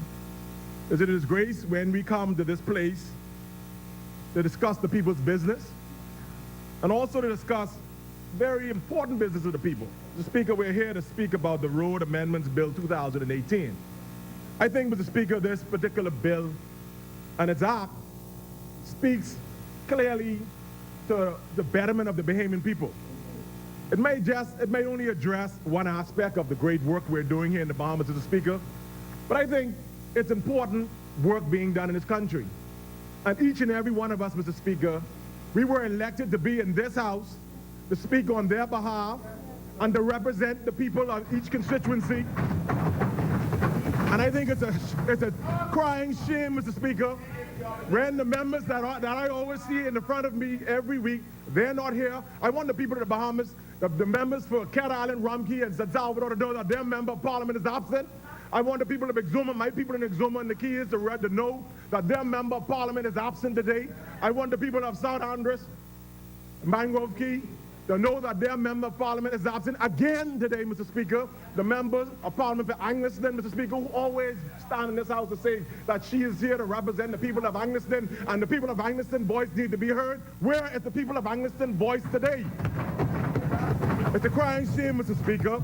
And Mr. Speaker, I'm going to end on this point with this regard. If they want you to come to their town hall meetings, then tell them come to work every Wednesday, Mr. Speaker. Don't come to their meetings if they cannot come to this honorable House to represent you. Mr. Speaker, it's a crying shame that the members of the opposition, they're not here to celebrate in this moment for the Bahamian people. It's a crying shame, Mr. Speaker, that when we discuss utilities in the Bahamas being addressed, that the members of the opposition are not here, Mr. Speaker, to lend their support. We always say, Mr. Speaker, that opposition don't necessarily have to be opposing to everything, negatively opposing to everything. But I think that they should be here to say to their constituents that this bill is beneficial to them. The member for Cat Island, Mr. Speaker, went through a list of road works being done throughout New Providence and throughout the Bahamas. Sorry, Carmichael, the good member and the Minister of Works, throughout New Providence and throughout the Family Islands. Mr. Speaker, some of the areas that I'm sure have been touched, some of the areas that I'm sure will be touched, will be areas from the EC members' constituencies. Mr. Speaker, I didn't hear any roads being touched in Tall Pines yet. Yet, Mr. Speaker. But I know the good member for Carmichael, because we all are one family in the Southwest area, Mr. Speaker. Southwest, this is the Southwest here, Mr. Speaker, and we know from history, the member for North Abaco was saying that more needs to be said about the history of the F&M when it comes to utilities and when it comes to road works. Mr. Speaker, I grew up on Carmichael. I lived and grew up in Exuma. And I can tell you that the works that's being done by this F&M government is unprecedented. I remember, Mr. Speaker, when it took hours and hours and hours to drive from downtown, for example, to the airport. When it took hours, Mr. Speaker, to get from downtown to Carmichael Road. Mr. Speaker, we look at the Malo-Butler Highway. We look at the works being done in Carmichael, Mr. Speaker. We look, Mr. Speaker, at works, as I said, being done in Pinewood and other areas. And we only could say that this minister and his team has to be praised. They have to be praised. The works being done help every Bahamian and citizen in those areas, Speaker. Now, the amendment, Mr. Speaker, speaks to some very, very heavy fines, and I think the member for Long Island repeated that $10,000 fine many a times. But I think it's important to mention that what this government is trying to do, this government is trying to show the Bahamian people that we take our work serious. We take their infrastructure serious. You know, the member for Yamacraw last 2 weeks ago, he spoke about the new environmental court. Today we're talking about new fines and new responsibilities being placed on utility workers or companies as they participate in this development, that we're going to expect for you to do certain things right. We're going to expect it for you to do certain things within the guidelines that any developing and modern country would expect of its utilities and its Ministry of Works. We're trying to show excellence and show that we expect excellence when we give out contracts. You want to say to people, when you want to extend your driveway and do other things in your communities, you have to be cognizant of the people's road, as we say in the Bahamas. You have to be cognizant if you have a company and you're contracted to do works in the roads, on the roads, that you be responsible in your activities. The government, Mr. Speaker, cannot be continuously be responsible for shoddy work being done, work that could cause the government to be held responsible from a liability perspective. And so this bill, Mr. Speaker, says to those persons in those industries that we're serious and that we're coming after you when necessary and where necessary. Speaker, I don't think it was a coincidence that the Minister of Work spoke as Parliamentary Secretary, the good member for for Central Grand Bahama spoke. It's not coincidence that the member for Long Island spoke, who's responsible for water and sewage. It shows, Mr. Speaker, that this government is serious about marrying the various aspects of our utilities and making all aspects of our utilities more responsible. And so, Mr. Speaker, Tall Pines stand here today really to show our support. We're going to do what the members of the opposition are not doing today. We're here to show our support for this bill, Mr. Speaker, and to say that we are very, very happy to see that our Minister of Works and his good team at the Ministry of Works, that they're doing what we expect of them. Mr. Speaker, it would be remiss if I did mention the Minister of the Environment earlier, Mr. Speaker, but it would be remiss, Mr. Speaker, if I don't show love and respect to the Minister and the member for Yamacraw for the works that he do, and particularly with respect, Mr. Speaker, to the landfill. It'd be remiss if I don't mention. I'm gonna for Marathon. I know I've been on the minister for some time, and sometimes I know he might get upset with me, but he would never get. Thank you very much. The minister never gets upset, but I always remind him of our commitment to the Bahamian people with respect to the landfill, and it was very good, Mr. Speaker, that last week when you were you were in Freeport, Mr. Speaker. Last week we were able to sign the contract for the new landfill, contract, Mr. Speaker, with the Providence Advisors and Waste Resource Development Company. Bahamians, Mr. Speaker, how often do you hear of a consortium of Bahamians coming together to do great works in their own country? And so I want to say to the minister that the Bahamian people, and more particularly the people of Tall Pines, who have been most affected by the landfill, that we're grateful for your work. And we know that it's one of the largest public-private partnerships, but we know that it would do well. We support it. We look forward to seeing you, Mr. Minister of Environment, and that new team coming in our constituency at our town hall meeting, and soon, very soon, to really discuss what this new project is about and how it affects their lives. And so, Mr. Speaker, I also want to say to the people of Tall Pines, just as this FDM government has delivered on our roadworks, just as this FDM government has delivered on its responsibility for fiscal responsibility, just as this FDM government has delivered on showing that we are the best government that you can have, we show up to work for you every day, Mr. Speaker. We show up to work every day for you. I want to say that I'm so proud that we in the FNM, we have delivered for the people of Tall Pines. We've delivered for the people of the Bahamas, and bringing about this new contract for the landfill. Speaker, I'm proud, I'm happy to be here at work for the people of Tall Pines. I'm happy to be here at work. I know I repeat that over and over again. Bahamian people, your FNM government, we are in Parliament today working for you. They're outside putting together their little strategies, but they should be in here supporting this new Roads Amendment Bill 2019. Great work, Minister. Great work, Ministry of Works. Tall Pines support this amendment bill, Mr. Speaker. Thank you, Honourable Member. As many, the Chair recognizes the Honourable Member for Southern Shores. Mr. Speaker, I was a bit hesitant to get up. I don't know, that's a tough act to follow. But let me say that Southern Shores is also reporting in for duty. I'm pleased, grateful, and humbled to stand here, Mr. Speaker, for and on behalf of the good people of Southern Shores. I want to join the member for Carmichael. I won't need that. I want to join the member for Carmichael in expressing condolences to the Zonical family. Portions of that family reside in Southern Shores.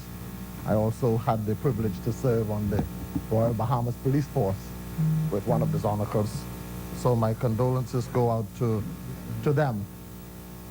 Mr. Speaker, I also would want to take this opportunity, if you would allow me, to inform the good people of Southern Shores that our monthly association meeting is tomorrow evening, where we will be honored with the presence of the director of the Ministry of Environment, Ms. Melanie McKinsey, who will come to speak to us about environmental infractions. This is a serious concern, especially for our people in the Marshall Road and Carmichael Road area, where nasty outsiders continue to seem to find it convenient to come and dump. And so we would clean up on the weekend, and by Monday evening, Tuesday, the dump is back. And so I want to, on behalf of the good people of Marshall Road and Calpin Road in particular, thank the good member for Marathon for the introduction of the environmental court. Yes. We are following, we are eager to have those persons that seem to want to just dirty up Southern Shores. We're satisfied that you're going to deal with them. We have some situations that we will talk about off camera, but Southern Shores congratulates you in the work that you're doing. Mr. Speaker, when we discussed this bill in Cabinet, I really had no intention of making any contribution. I see it as a straightforward, needed amendment, one that is not contentious or controversial, and I thought even if the side opposite were present, this is something that we would have been able to deal with in just a few minutes. But it's funny, after leaving Cabinet yesterday evening, driving south along Nassau Street, CM10 found its front left tire in one of those holes that Locks it in. yeah. And we had to end up leaving the vehicle at the Nassau Street Police Station to have the tire repaired this morning. And so I couldn't in good conscience just sit here quietly and not be a part of this good news. Necessary. This good news. You see, Mr. Speaker, depending on who tells the story, I'm told a long time ago that the lion will always be king as long as he's telling his story. So it depends on who's telling the story. The narrative could go various different ways. I listened to the good member for Long Island who has a duty to use in the best possible way the funds of water and sewage. And so his concern was ensuring that water and sewage does not find itself paying this $10,000 fine. And so the focus was on the $10,000 fine. It was repeated 4 or 5 times. Some could leave this place with the sense that this is meant to be a punitive amendment. But Mr. Speaker, I'm satisfied that it is not. This is a good news piece of amendment. Good news for Mama who's driving her Toyota down the road. Good news for some of my people in the community of persons with disabilities in their wheelchair. Yes. Good news Yes. for some of our persons who want to be health conscious and ride their bicycles on the streets. Good news for elderly persons who can't step over these potholes. Good news for persons in the community of persons with visual impediments and are using their white canes. Good news. Good news for the fella who is struggling and can't necessarily find extra funds to buy a tie rod end or arm, lower control arm for his vehicle. Even a tie. The good news is that the government of the Commonwealth of the Bahamas, the FNM government, is ensuring that the roads are kept in a condition that will alleviate the need for finding extra funds. This bill, the punitive portion of this bill, speaks not at all to the small man, speaks not at all to the average person. It doesn't even speak to the small contractor that's going to work for water and sewage or any of the. It rests the responsibility squarely on the utility company that we know could afford, but that we know in this environment of transparency and accountability will not want to be seen as wasting the people's money paying fines that they could have avoided.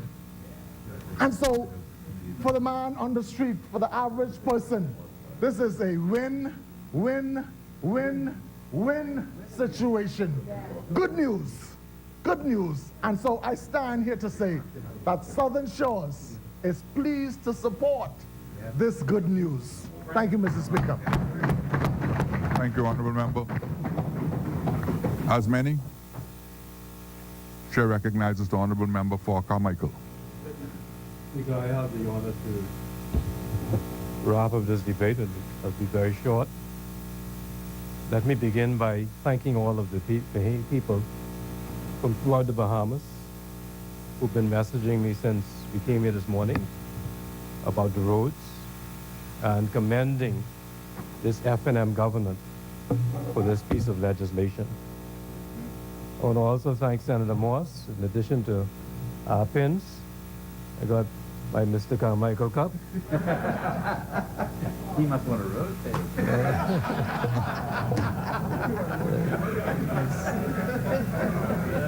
He's getting, Senator Morse is getting to be very well known in Carmichael. That's all I'll say. Speaker. No, he got his eye on the prize. Speaker, I want to just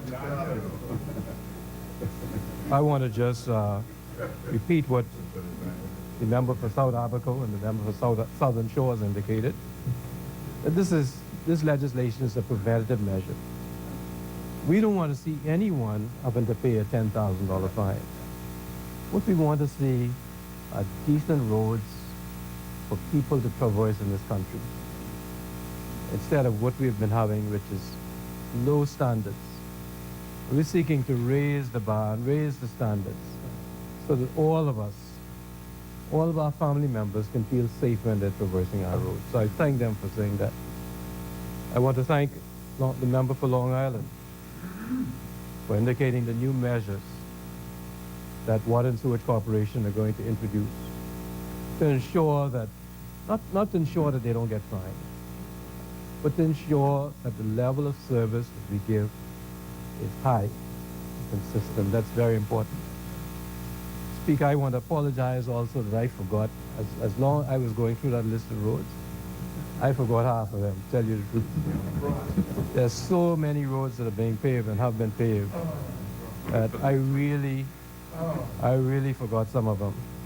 There are some roads in Carmichael I didn't mention, but people in Carmichael know those roads and they know what we're doing. And I want to thank them for their patience. I want to say for people throughout the Family Islands to be patient. We have scope roads in every island. Every island. Next year, Black Point, Exuma, and mainland Exuma, and mainland Eleuthera are going to be a focus of what we do with roads. I want all of those islands to know. We're looking also at some roads in Long Island. So I want, as much as our budget can permit us, Mr. Speaker, we are going to be focusing on those Family Island roads so that people in the Family Islands can have the quality of life that they want to have. In South Eleuthera, I know your passion. We've talked, and I know the concerns you have about your community. We are going to ensure, Mr. Speaker, that these communities have the quality of roads that they deserve. Mr. Speaker, what we're doing today is not merely speaking about this legislation. We're also accounting to the people. We are accounting to the people for their money. We are accounting to the people for the work that we do. And we will keep the Bahamian people informed of what we're doing to ensure that we keep their trust. I want to just say to all Bahamians that when we do this work, we continue to need your support to ensure that those who would break down and destroy do not have the public support, do not appear to have it. And so where we see instances of people doing things they shouldn't do, creating obstacles on the road, it's important to us as citizens that we do our part. It's also important for us to be patient.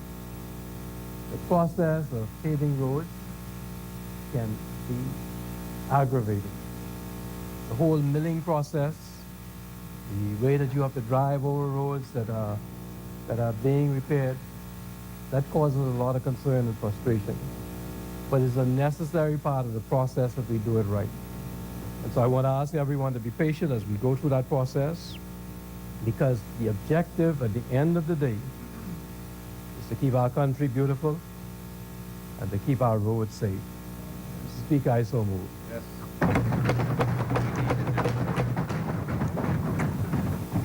Thank you, Honorable Member. Honorable members, it has been moved and seconded that the following bill be read for a second time and committed. A bill for an act to amend the Roads Act. As many as are in favor,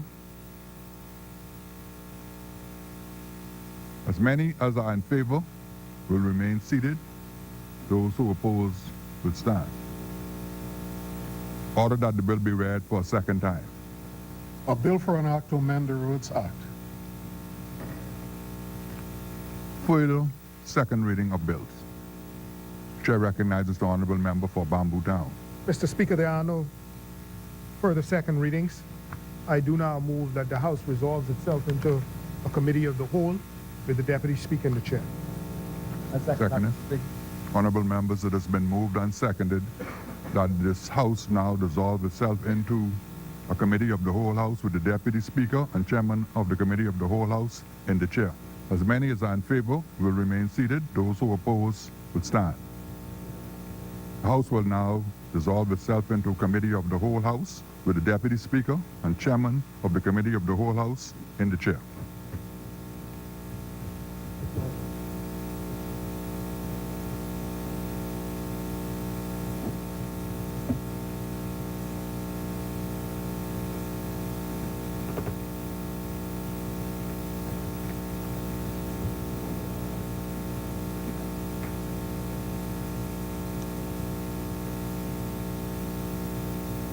Committee of the Whole. Mr. Chairman, I do move for the acceptance of the long title for a bill for an act to amend the Roads Act. I second that, Mr. Chair. Being moved and seconded that the long title of the bill be agreed. As many in favor remain seated. Those opposing will rise. The long title of the bill is agreed. Huh? Who else was coming?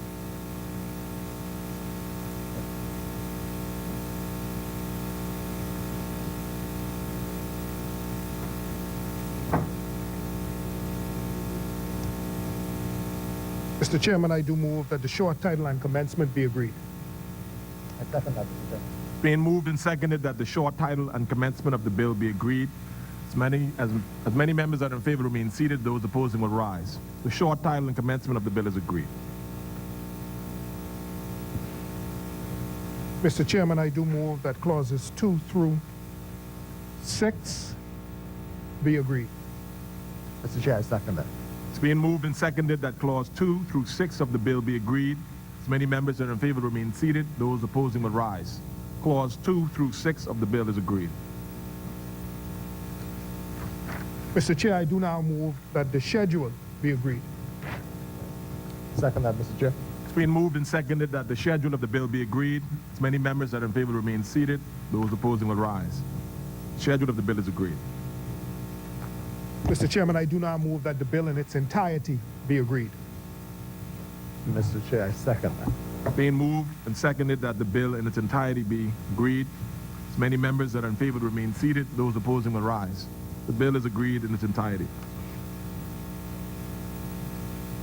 Mr. Chairman, I do now move that the Speaker takes the chair. Second. Being moved and seconded that the Speaker now take the chair. As many members that are in favor remain seated. Those opposing will rise. The Speaker will now take the chair.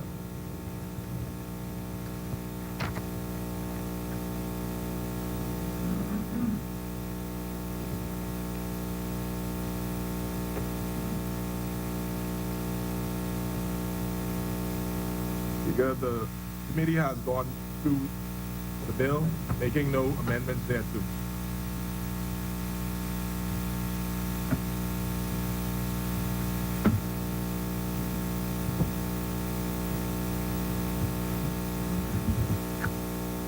Honorable members, the Deputy Speaker and Chairman of the Committee of the Whole House has reported that the Committee of the Whole House has gone through the bill, having made no amendments thereto.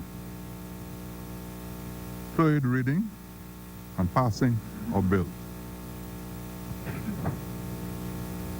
Chair recognizes the honorable member for Bamboo Town. Mr. Speaker, I do move for third reading and passing of a bill for an act to amend the Road Traffic Act. Mr. Speaker, I do second that. Honorable members, it has been moved and seconded that the following bill be read for a third time and pass. A bill for an act to amend the Roads Act. As many as are in favor will remain seated. Those who oppose will stand. Order that the bill be read for a third time. A bill for an act to amend the Roads Act.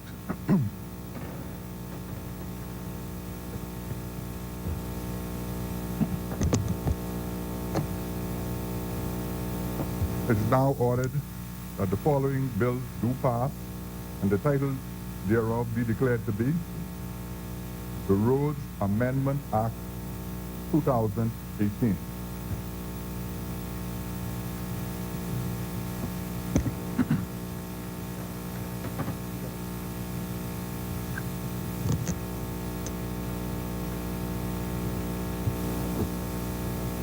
Just a correction. The title thereof be declared to be the Roads Amendment Act 2019.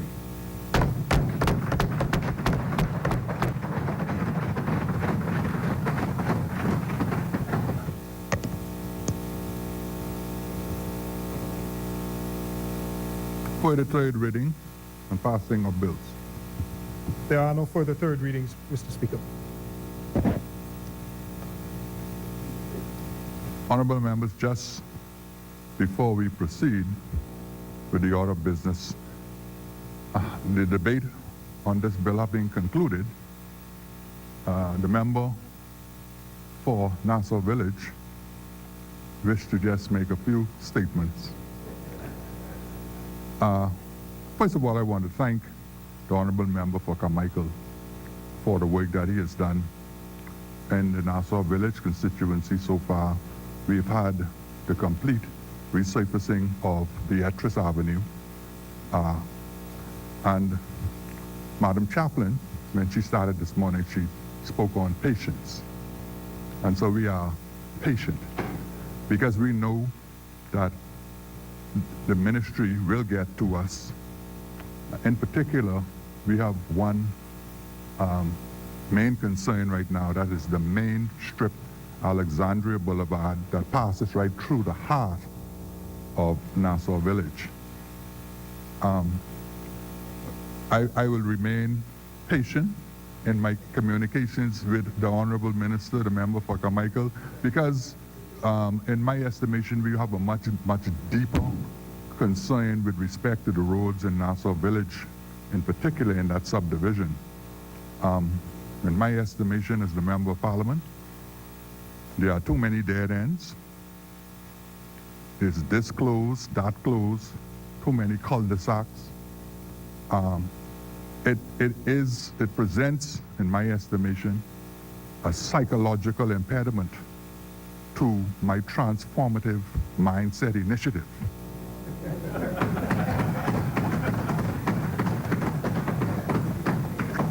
You know, as I move through the constituency, I can only go so far. And I have to turn around and go back because it's a dead end. In the minds of the people, they are running into too many dead ends, too many close, too many cul-de-sacs. And so with the next amendment to the Roads Act, I would like to see, particularly in the Nassau Village constituency, initiative taken to stop persons from building in the roads. As I look at the map for my constituency, when I try to go down a road, I run into a home.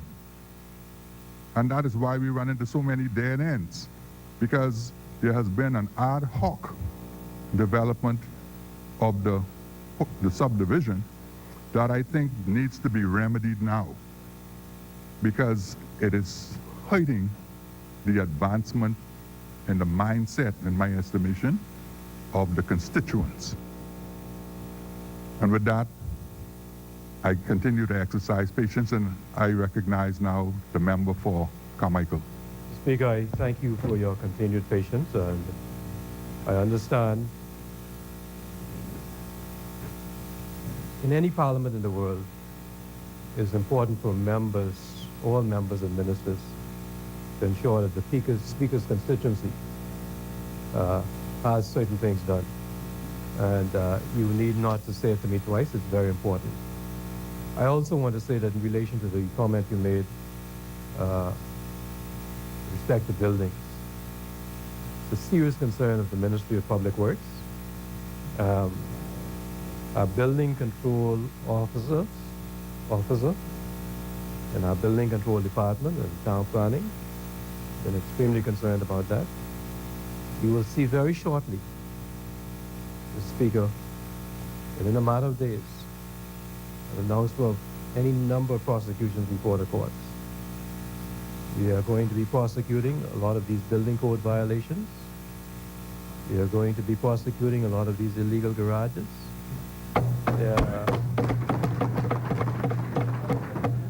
Summonses have already been taken out, and they are before the courts now, and you will see them announced, Mr. Speaker. So we are taking this whole issue of town planning, this whole issue of building control very, very seriously. I want to thank you for raising it, and we will continue to not only keep you in our prayers, but put you on my to-do list. Yes. Thank you, sir. Thank you very much, Honorable Member. Considerations of Senate amendments. Resolutions.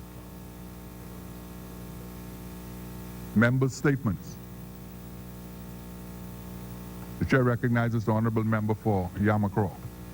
Mr. Speaker, it would be remiss of me if I did not stand in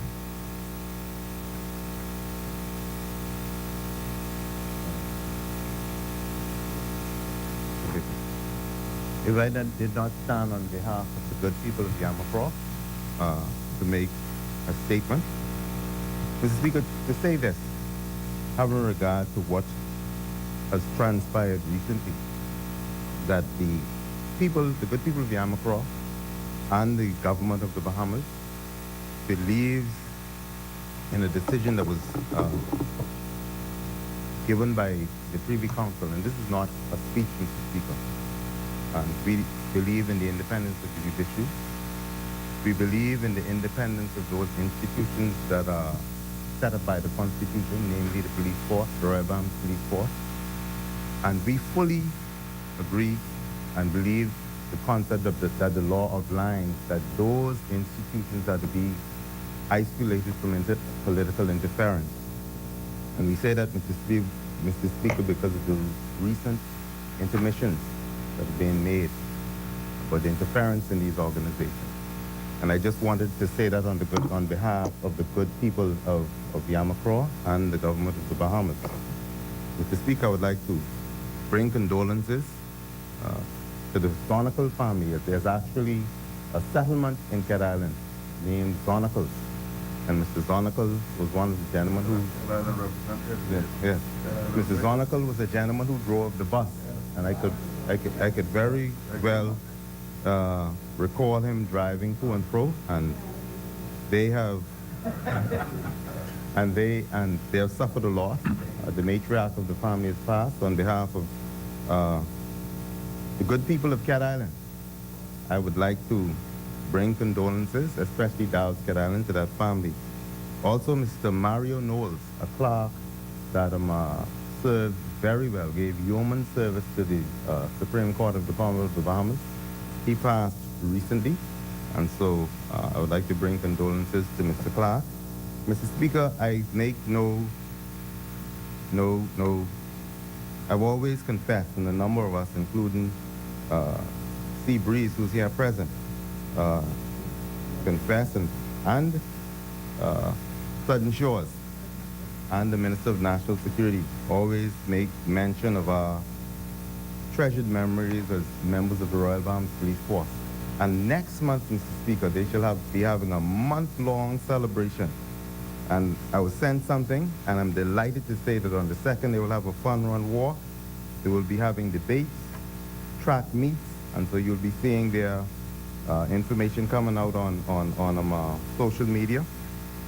And the Commissioner will be saluting many of his officers. Very good. Very good. Thank you very much.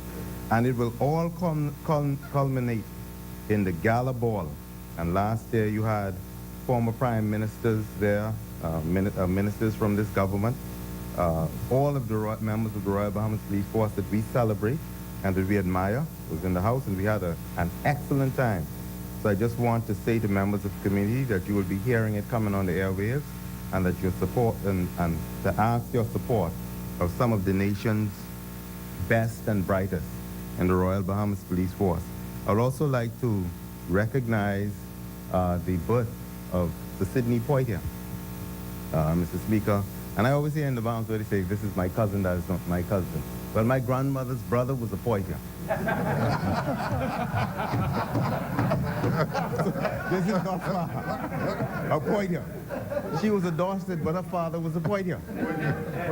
Some go by Poitier. Or whatever have you.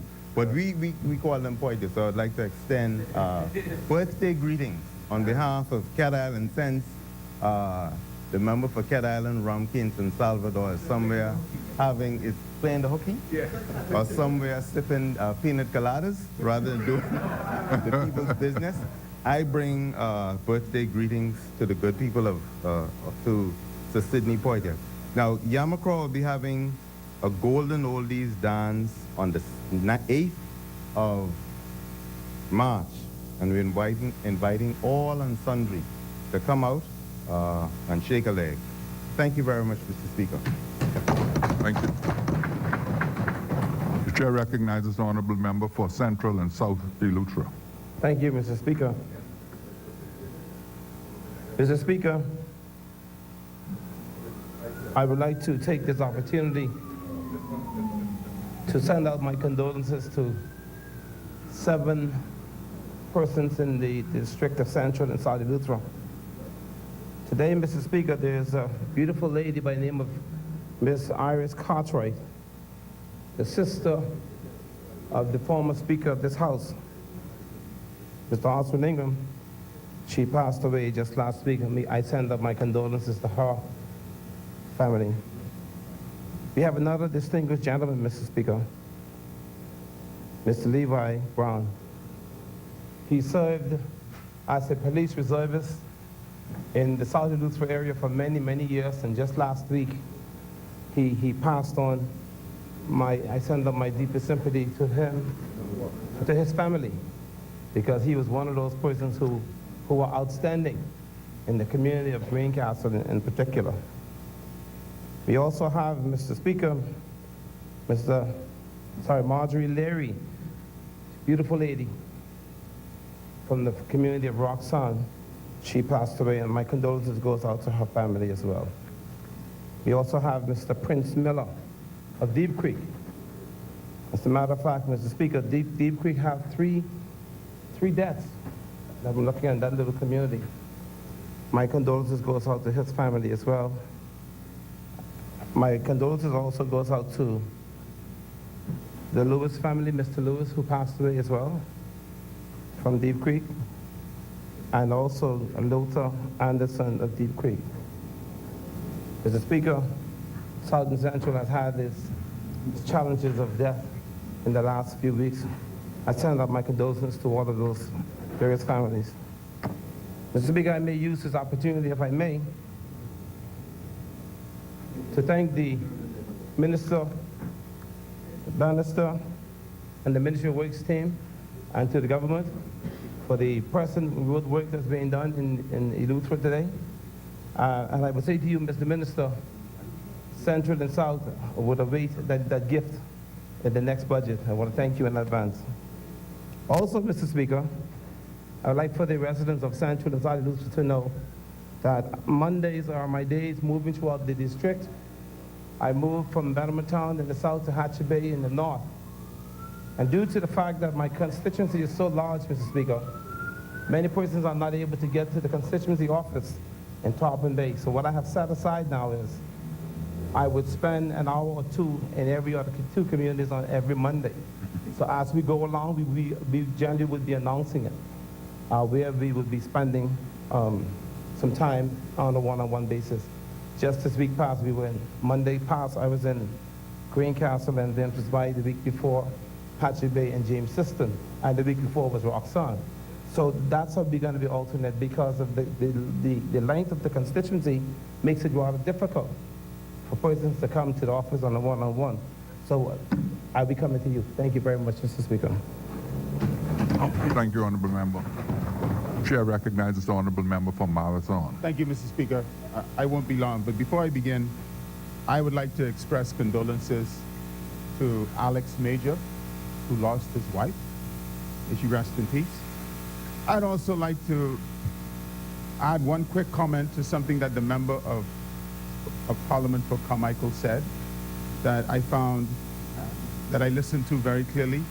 The good member for Carmichael, Mr. Carmichael, he said that an important element of this legislation that we brought today, dealing with the roads, had a lot to do with road safety. And the member of Parliament for Southern Shores described it aptly as good news. And Mr. Speaker, my dear sister, whom I love to this day, Jean Renee Francis Kemp Pateman, was killed in a road traffic accident. So anything that we do as a government that improves road safety and has the potential to save lives will always have my endorsement. And I think, and I agree with Campbell, that it's good news because any life saved is a worthwhile thing, Mr. Speaker.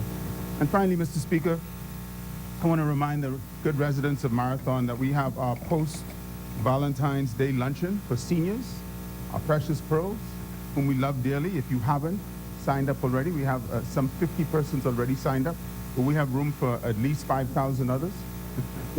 Please call 393-5003. That's 393-5003. Or send me a WhatsApp text personally, 457-0619. Thank you, Mr. Speaker. Thank you, Honorable Member. Chair recognizes the Honorable Member for Garden Hills. Thank you so much, Mr. Speaker.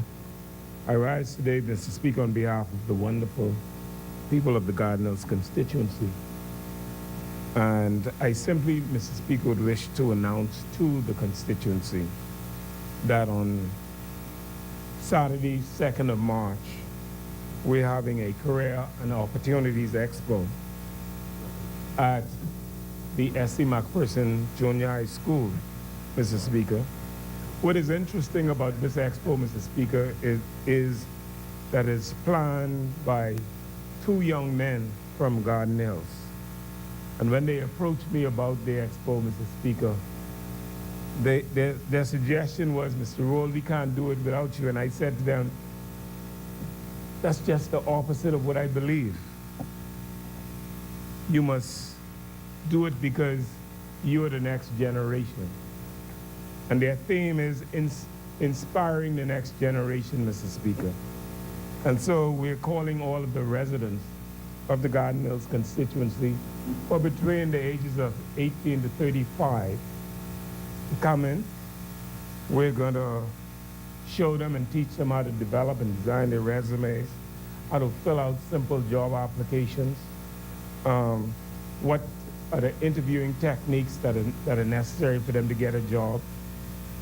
And we hope to have several of the major companies come in to speak to this group, Mr. Speaker. So I am really inspired by this group of young persons from Garden Hills, and I invite all of the residents who are between the ages of 18 to 35 in Garden Hills to come out to S.C. McPherson on Saturday the 2nd.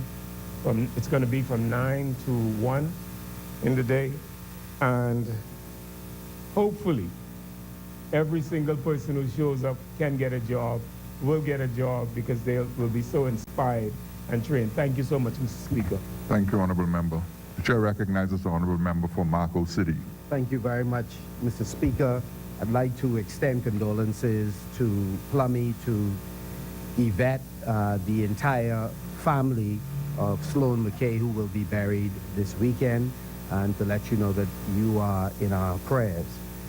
Mr. Speaker, I'd also like to indicate, of course, I would be in office as always on Thursday and again on Saturday this weekend, and look forward to seeing as many of the constituents as possible.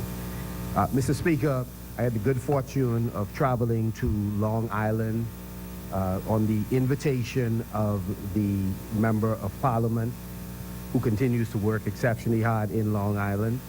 While there, we had extensive discussions with various stakeholders, both those in the fishing community as well as agriculture, from about, I think, 5:30 in the evening to shortly after 10. And this also enabled the ministry to continue its consultation on a number of important fisheries matters, especially the issue of conservation as well as preserving the Nassau grouper. And so I'm grateful to the residents of Long Island who have been one of the leading communities in terms of sustaining Family Island life through the fisheries resources. Thank them for the valuable recommendations that they made. We have had consultations in Nassau, which will continue, and we'll be moving throughout the Family Islands in the month of March. We have already begun making some adjustments, Mr. Speaker, with respect to preserving conch, and I want to make it absolutely crystal clear.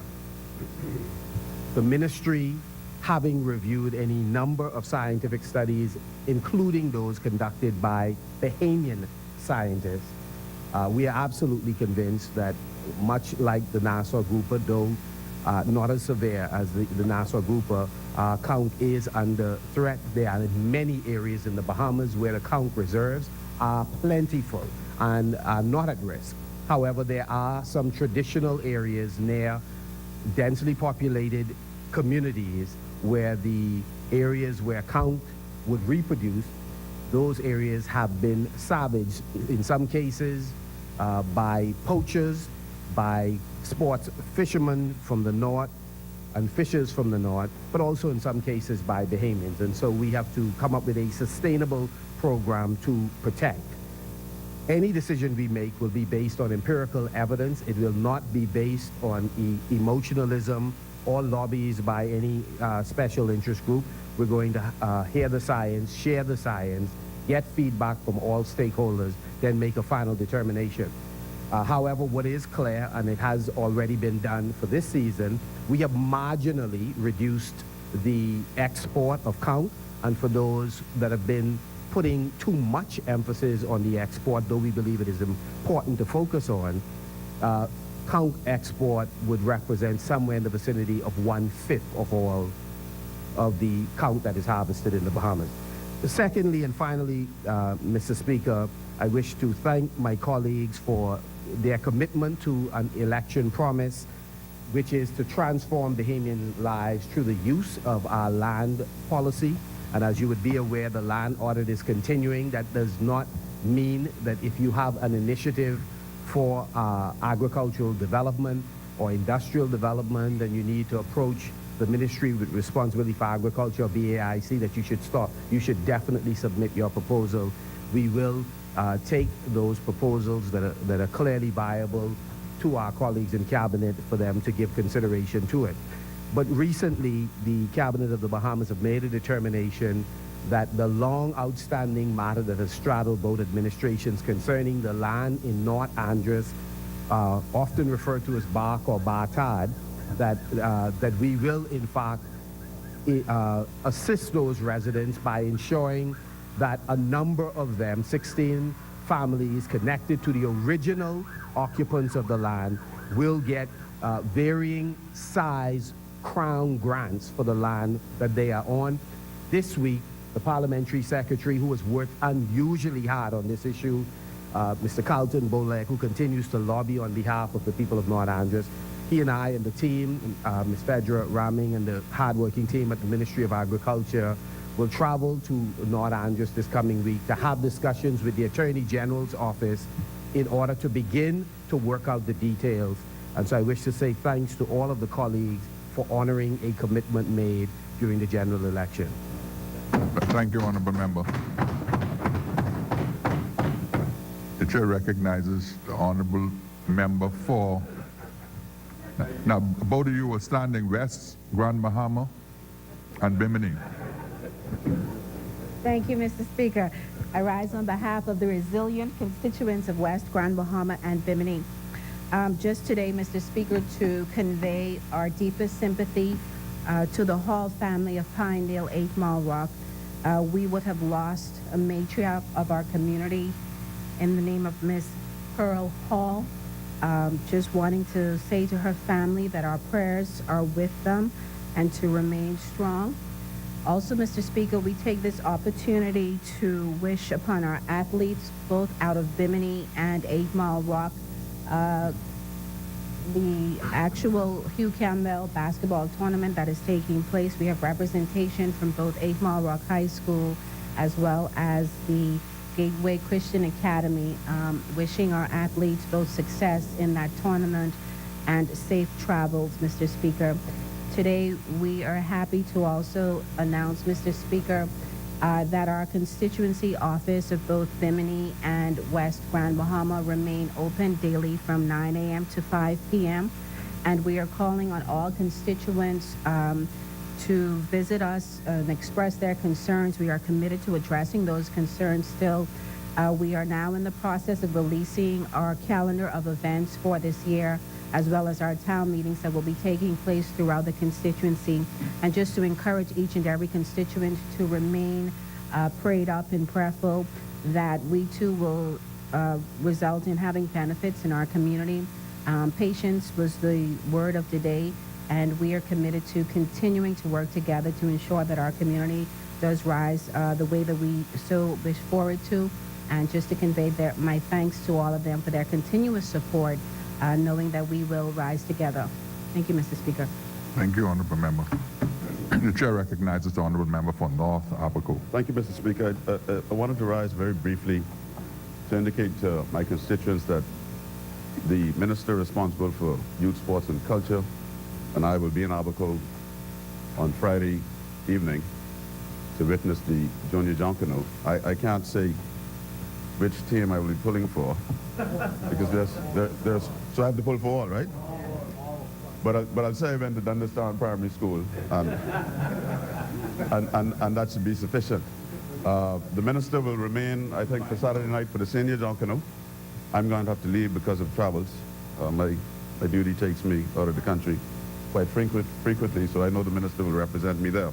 Also, Mr. Speaker, I didn't want to prolong this debate, particularly in the absence of the opposition, but I want to congratulate the member for Carmichael, who's doing a yeoman's job in the Ministry of Works, not only in roads, but in other aspects of our country where Works is responsible. Yeah. But please indulge me as an Abaco boy to say that, you know, when Central and South Abaco won't know much about this, but Sandy Point, between the airport and Sandy Point is about 50 miles. No, I'm going to tell you. Prior to 1992, it took you at least 5 hours to drive that road. As a youngster, I used to jump off of the back of a pickup truck and run down the street, down the road of Ace, and waited until the truck caught me up. This is a true story. I tell my sons all the time, I went to school in Spring City, Abaco Central High. That road between the airport and Spring City was unpaved. And oftentimes the bus never ran. And so you look like an Arab if you decided to walk to school, because you had to wrap up your head from the dust. And you walked to school. But in 1992, Hubert Alexander Ingram, the former member for North Abaco, did something that hitherto was unheard of or unseen in this country. He went into all the islands and did what the previous governments said could not be done. Yes. And paved roads and, listen,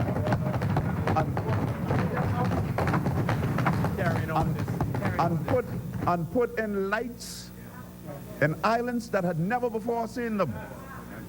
You know, as a navigator on the bridge of a Defense Force vessel, we were passing somewhere around Cat Island, Yamakroa, and we couldn't identify this place on the chart because you looked and you saw all this light. We said, what could this be? What could this be? But it was because of an F&M government that came in 1992 and determined to transform the Bahamas and do what governments are expected to do, deliver the public good. And so I'm very proud to be a part of this government, this minister-led government, which continues along this path of transforming and doing things that people think could not be done in this country. Thank you very much, Mr. Speaker.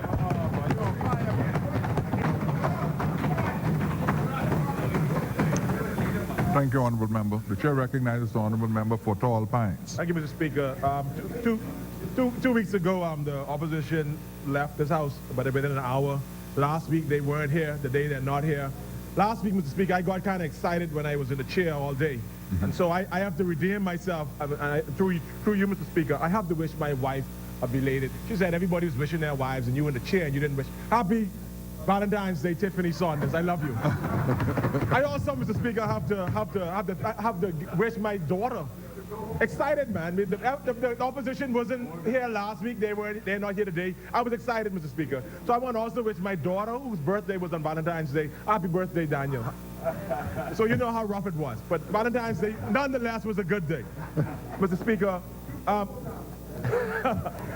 I think I'm covered now. Mr. Speaker, but through you, just for the Member of Parliament for South Eleuthera, he omitted to mention two persons, Ms. Mercy Pettikin of the Bluff, Eleuthera.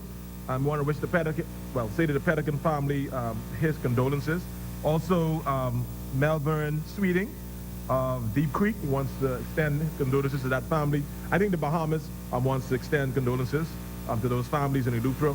I want to give my condolences to the families in Tall Pines who may have lost relatives this week past. Mr. Speaker, this weekend on the 23rd, Tall Pines would also be honoring its senior citizens. We would be giving gift bags and other gifts to our senior citizens on the 23rd.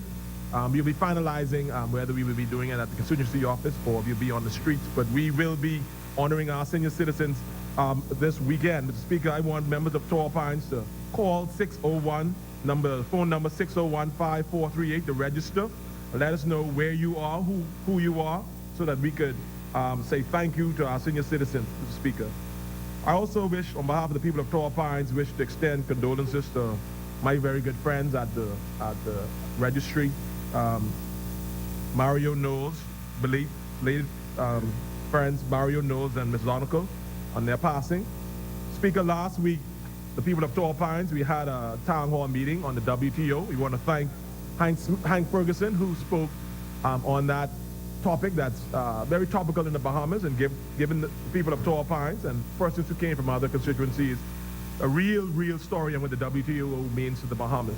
Also want to thank the Organization for Responsible Government. I know they're here, one of their representatives, they're here.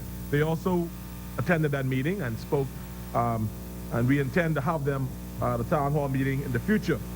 Mr. Speaker, finally, I wish to say to the people of Tall Pines, because they didn't mention this at the last town hall meeting, and I did mention it in my speech, that we will be speaking with the Minister of the Environment with regards to holding that town hall meeting on the new contract for the dump and what it means for Tall Pines. Look out in our Facebook, members of Tall Pines. Visit our constituency office, open every day, and please feel free to come and see me on Mondays in the evening when I meet with my constituents. Thank you, Mr. Speaker, and again, Tall Pines residents, happy belated Valentine's Day to my wife and daughter. Thank you. The Chair recognizes the Honourable Member for Seabreeze. Thank you, Mr. Speaker.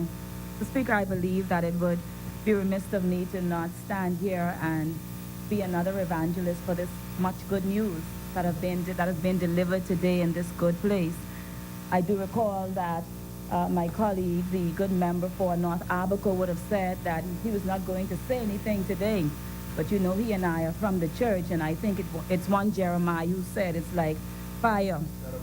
It's shut up in our bones. And so I have to stand here, Mr. Speaker, and just be a part of this good news and commending my colleagues and commending this government for the good work they are doing and we are doing for the people of the Bahamas.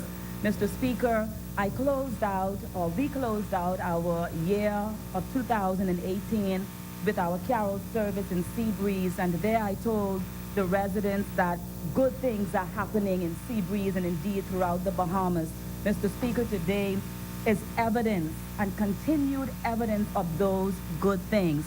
On that note, Mr. Speaker, I must commend the good member for Carmichael. Mr. Speaker, every time I go or attend my constituency meetings and we share there, they talk about the works that are being done through the Ministry of Works, the works being done, Ministry of Environment, the works being done by the government of the Bahamas. People see, understand, feel, and touch and know that this government will do, has done, and will continue to do what we say we will do. Mr. Speaker, as I conclude, Junior Jonkunu is continuing throughout the Commonwealth of the Bahamas. My good colleague would have indicated, the good member for North Abaco, that I will be joining the good member for South Abaco, Central and South Abaco, and the good member for North Abaco, and the residents there in their Junior Jonkunu and Senior Jonkunu parades on Friday and Saturday, respectively. Mr. Speaker, we are continuing to put the Family Islands first, and first means first as with the entire Bahamas. So it's not New Providence first or Grand Bahama first, it's every island first, the entire archipelago. And so we are ensuring that Junior Jonkunu is held throughout the Family Islands, Maikal, from the north to the south. We are covering the children and ensuring that our culture thrives and survives. Mr. Speaker, finally, I wish to indicate to the good people of Seabreeze constituency, whom I will be with tonight during our constituency meeting, that we published no longer than today our electronic snapshot or snapshot video of our 2018 good works. So the good works of Seabreeze have all been put together in one video, and that has been published on our Facebook page, so all can see that good things have happened in 2018.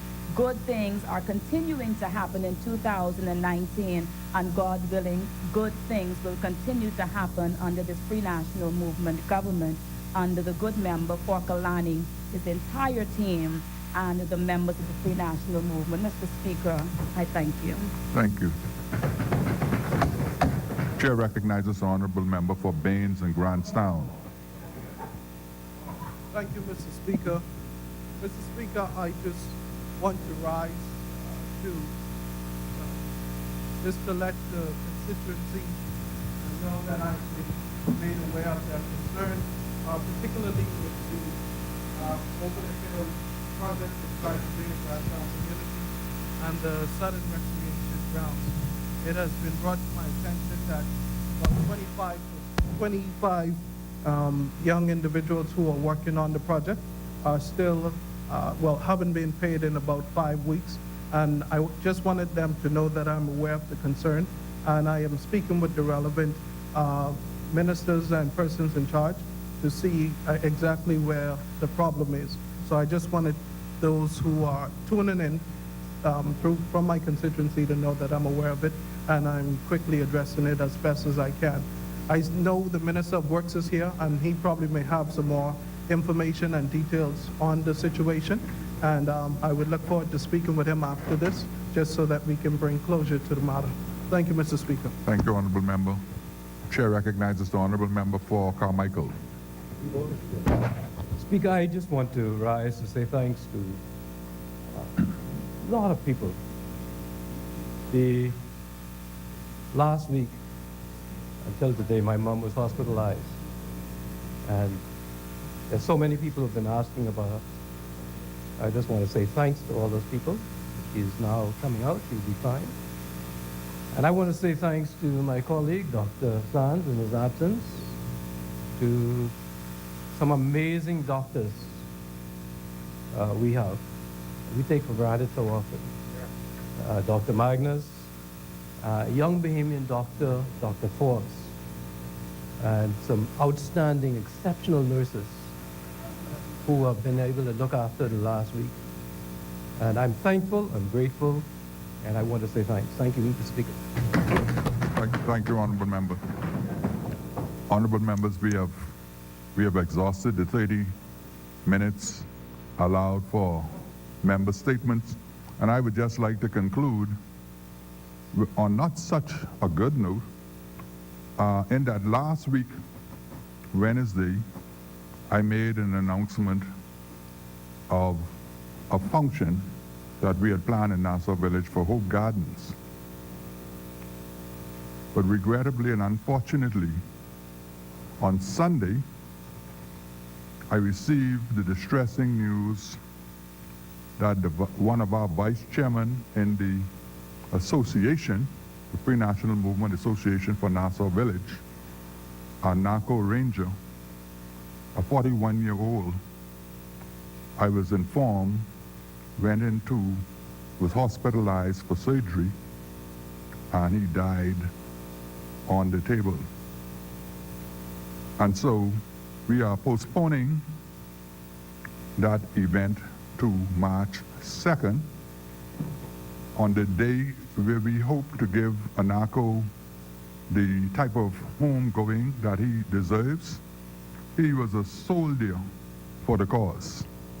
And I can tell you, from the day I set feet in the Nassau Village constituency and in the Nassau Village subdivision proper, Anako Ranger embraced me as the candidate for the pre-national movement. And though he had a disability in that he only had one leg, I've never seen a person with a disability work as if he had more than two legs. He worked tirelessly for the cause. He contacted me and we spoke constantly. He will be sadly missed by me. I visited his mom, Diana, yesterday, and she wished me to express thanks to all of the residents of the Nassau Village constituency proper who have, for their outpouring of love, who have been visiting. And so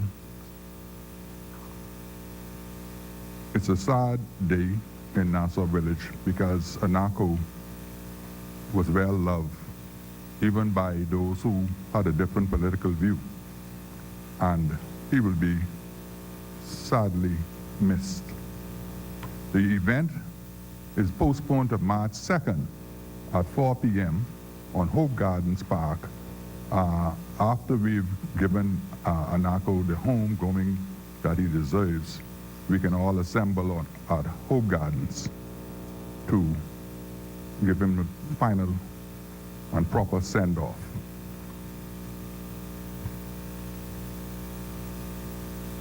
Appointment of select committees. Instructions to select committees. Discharge of select committees. Notices for future meetings. The Chair recognizes the Honorable Member for Yamakro.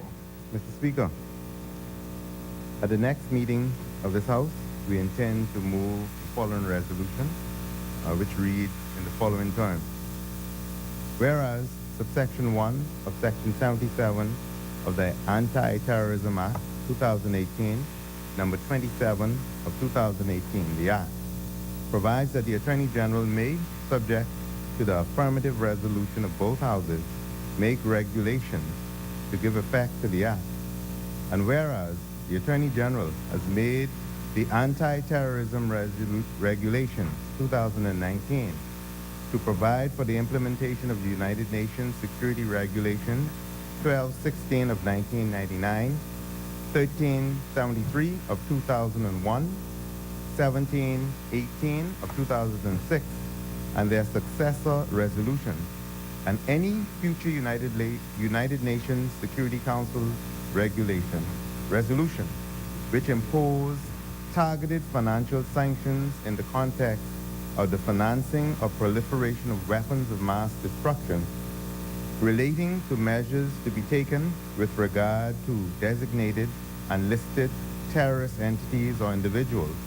And whereas the Attorney General has made the Anti-Terrorism Regulations 2019 in the form attached, now therefore be it resolved that this House approve the Anti-Terrorism Regulations 2019.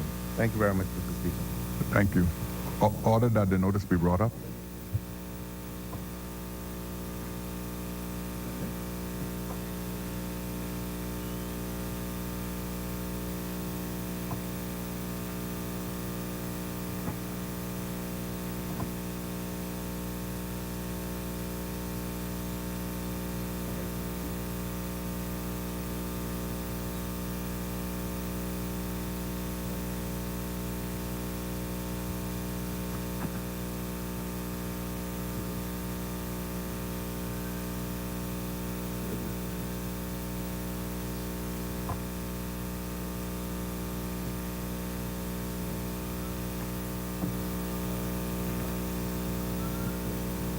Order that the notice do lie on the table.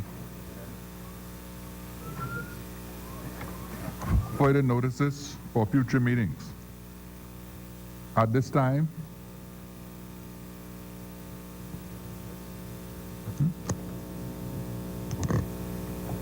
the chair recognizes the honorable member for Bamboo Town.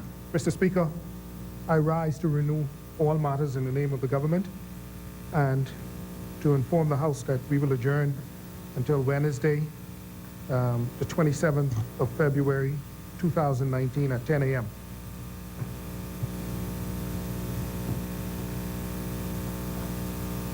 Honorable members, in the absence of Her Majesty's loyal opposition, the chair will exercise its discretion in the interest of democracy and ask the clerk to renew all notices on behalf of Her Majesty's loyal opposition.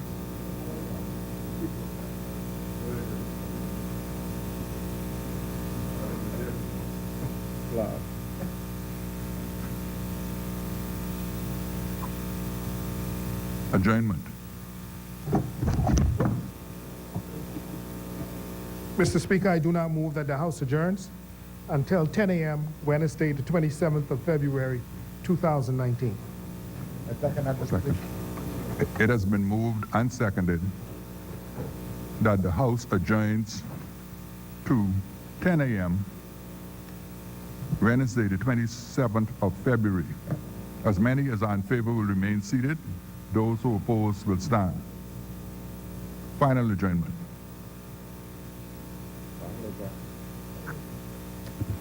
I do not move that the House adjourns.